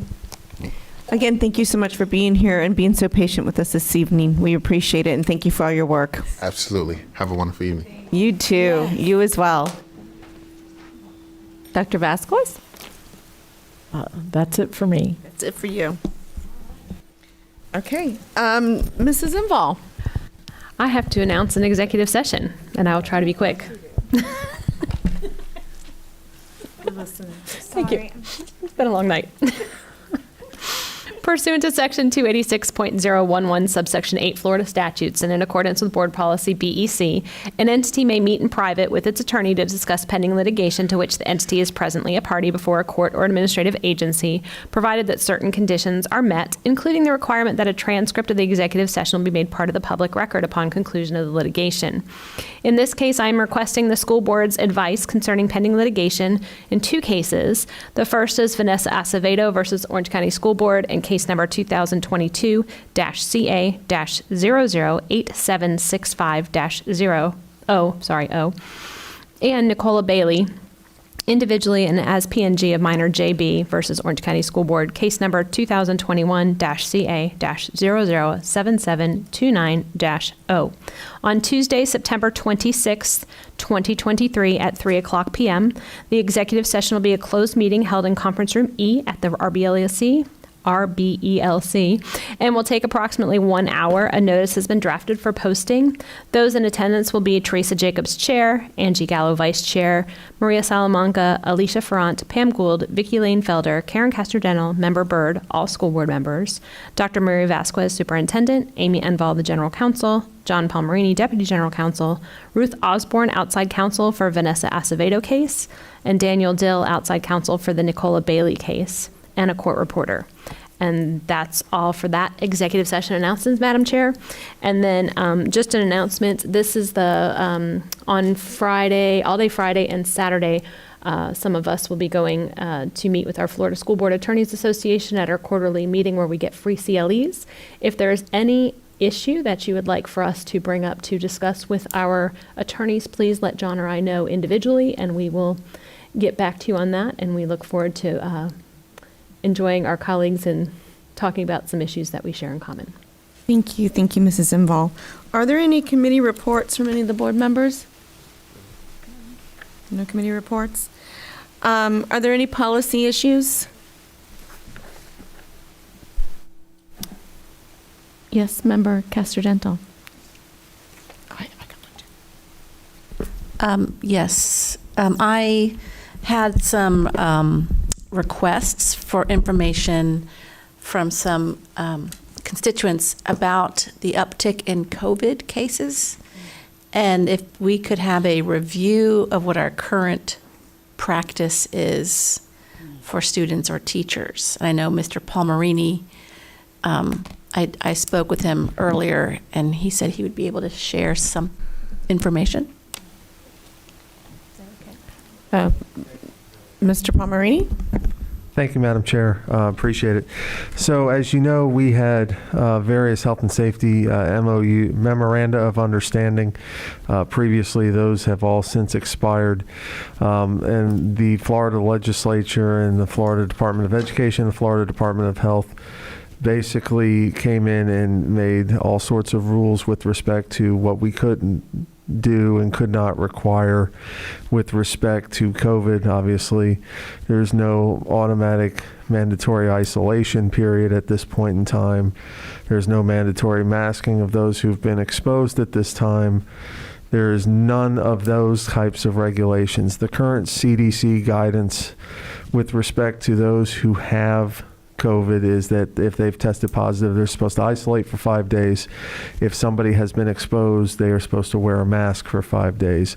But as for state level regulations and anything that we can do to effectuate that, we have no ability to do that under current Florida law. Member, yes, please. Okay, so just to simplify that for parents, if their child tests positive for COVID, but they don't have any symptoms, what should they do about attending school? Yeah. The guidance that we have with respect to all of our parents, if they have a sick child, is to keep them home. It's the best way to prevent disease and the spread of disease. We have always suggested that is what we ask of our parents. If your child is sick, not feeling well, keep them home. If they are asymptomatic, they are still able to spread the disease. However, there's nothing in there like previous rules that we used to have that allows us to say a child must stay home from school. We don't have that authority anymore. Okay. I just thought that we should clarify it's been a while since people have had to think about this. And I think some people have purposefully put that chapter away. But with the spike in COVID cases, I wasn't able to recall what the current practice is. So if a student is positive with COVID, whether they have symptoms or not, they should stay home so they don't spread COVID for 5 days. Is that what the CDC recommends? Yes, ma'am. Okay.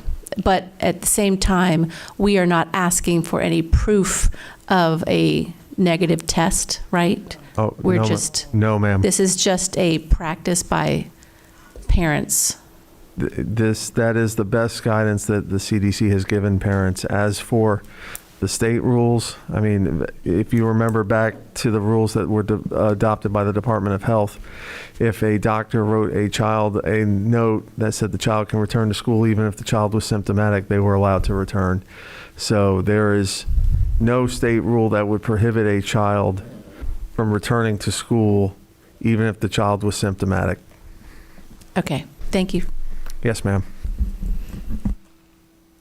Thank you, Member Castrodental. I have a few things. This is actually was brought to the board's attention by Member Castrodental, and I thought it was a great idea. And then I heard of other districts that were kind of incorporating similar things, so I wanted to bring it up tonight. I've already spoken with Dr. Vasquez about it, but Member Castrodental had mentioned it a couple board meetings ago about how it'd be great if board members would like go ride the bus, go work in food and nutrition, go to the schools, maybe work in the cafeteria, maybe help out in a classroom where help is needed. And I think that's a fabulous idea. So I talked to Dr. Vasquez and asked, can we do that? Are we allowed? Would that be permissible? And she said, absolutely. So I would like to encourage all of my fellow board members, if you have the time and the inclination, to please get into your schools, ride a bus, and go visit the compound where our buses keep, so that we could thank our diesel mechanics and thank all of our drivers that drive the bus. Go into a school. I will do cafeteria duty. I don't mind. I have opened a few catch-up packets in my day. And so I'm super excited about it. So I just want to bring that to everybody's attention. I think we should all get in there and get into the different areas of OCPS, to show our support, to show them that we're there for them, that we want to support them. It's the best way to learn what's going on in your schools and in your communities, and just to kind of lift them up. I know that Dr. Vasquez has given the edict to pretty much have all of our district staff get out and get in schools so that they could see what's going on and to show support. So I think it would be great if, as a board, we did the same thing. So I just wanted to bring that up. The other thing that I wanted to bring up is I'm just in the beginning baby stages of putting together a task force, and Mary Bridges will know what I'm talking about, on on human trafficking. So I've been meeting with Mary Bridges and with Jan Edwards, who's a leader, an expert, really content expert on human trafficking in Orlando. She lives here. Hillsborough County, who is the #1 county in Florida in human trafficking, has a human trafficking task force to work on the issue. Orange County is number two in the state for human trafficking. When I asked, okay, where are the hot spots in Orange County, the two that were mentioned, I know there's more, but the two that were mentioned to me was Buffalo, which is my district. Those are my kids, and Paramore, which is Member Felder's district. So it's a prevalent problem, and with cell phones, the usage, I mean, kids don't even recognize they're being groomed. Parents don't know what grooming looks like. They don't, when people are sliding in their DMs now with AI and the stuff that they could do with AI, it's literally, I was sent a video that literally scared the bejesus out of me, and I don't know, and I don't think that enough parents are talking about it. So we're in the beginning stages. We're going to try to model what Hillsborough did and get some really great people on that task force. And so I just wanted to make that announcement fabulous. And so I'll have more information as it gathers. I'm literally just gathering information, but I wanted the board to know what I was up to. Yeah. And Member Front. Thank you, Madam Vice Chair. Okay, just a couple things. I was not expecting to hear the word COVID. But just a really great reminder, if you're not feeling well, just take lots of vitamin C, vitamin D3, definitely helps. Don't feel like you need to go get tested every 5 minutes. We will be just fine. So I don't think we even need to think about it or put that fear in anybody's hearts. So the thing I wanted to just discuss was the school forms. I know that there's like online forms, I believe, on Canvas that parents are supposed to sign off on. As 4 of them. Okay, so I'm a mom and a board member. I had no idea that there was even a form for an opt-in or out for the media classroom library access, and then got an email showing that 99.89% of our students have full access. However, I would venture to say 99% of parents have no idea that that form is even there. Something I'd love to suggest, it's way too late now, but at the beginning of the year when we're giving students their laptops, that they are not, there's like a checklist, and the parents, because the parents have to come with, I believe. And they can still fill it out. We can make sure that we send either Connect Orange from the district level or have it from each school, alerting them to totally form. Yeah, I think like at the start of each year, I think it would be really beneficial for when parents go with the students to pick up their laptop. If it was like, you can't get the laptop unless you have done these forms, that would at least get us maybe 50% of people getting it. If not all, I don't know if all high schoolers are required to go with their parent. I don't think so. Right? High schoolers can go pick up a laptop by themselves, I think. So if anything, maybe it would just help a little bit with getting that. But I do think we need to get that. I'll do my best on my, how I can, but I think just making sure parents understand it's not just for the library media, it's also for your health forms, and just making sure that all that stuff is taken care of. Thank you. A great point. The health forms were instituted last year, and so there is an ongoing effort at the school level to get parents either to sign either one way or another. But the one for the access to the media, I don't believe that we've had as large of a campaign, so we can do that. Send a CO. Perfect. And then one more thought on the media. It is a little frustrating that so it looks like there's 3 options where you can either just have full access. Parents can say which books they don't want their child to have access to, and then there's no access. But as a parent, you want to just trust that the media specialists are picking appropriate books.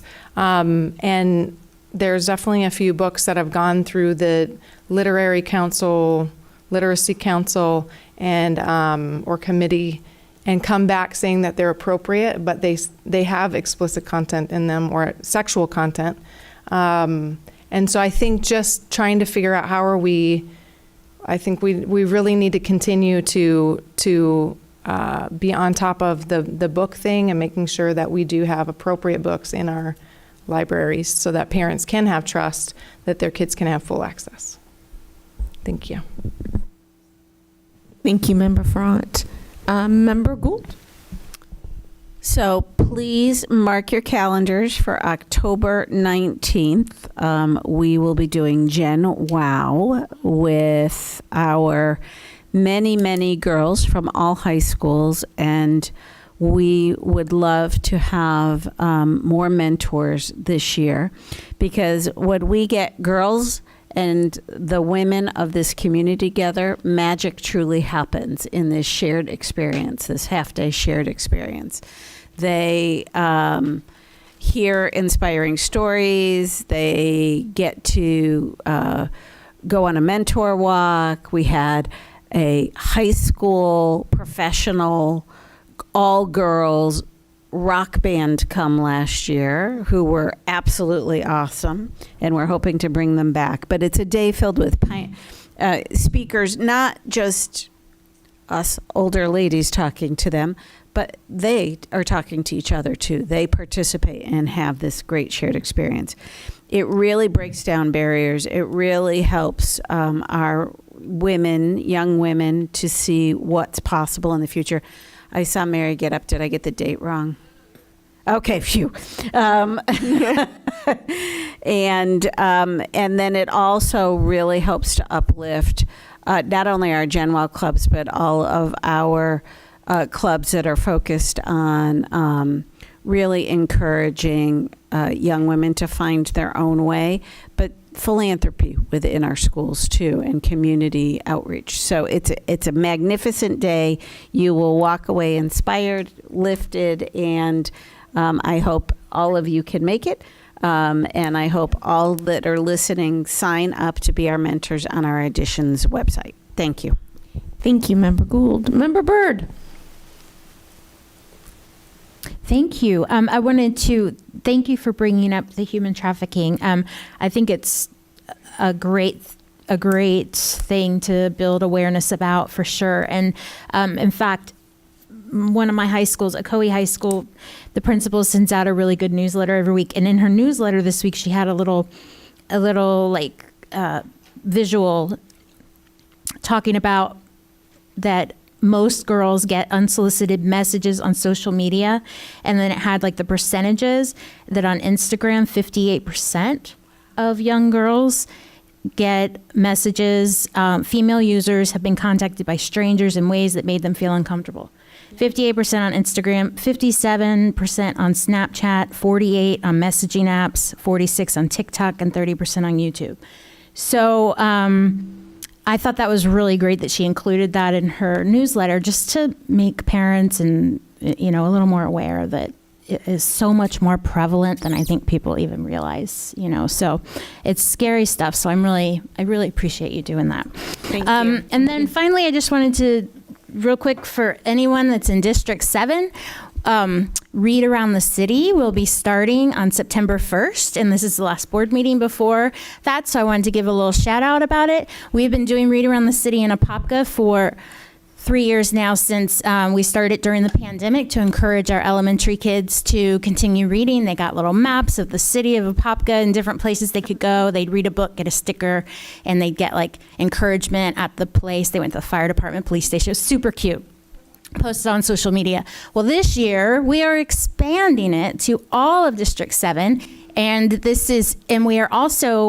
we've created a Beanstack app for the community, so that community members, adults, and family members from around the country, anywhere, can log in and log their own reading minutes and assign it to the school of their choice in District 7. And we're having like friendly competition between all the schools. So We're going to have different events through the whole competition. It's running from September 1st to January 31st.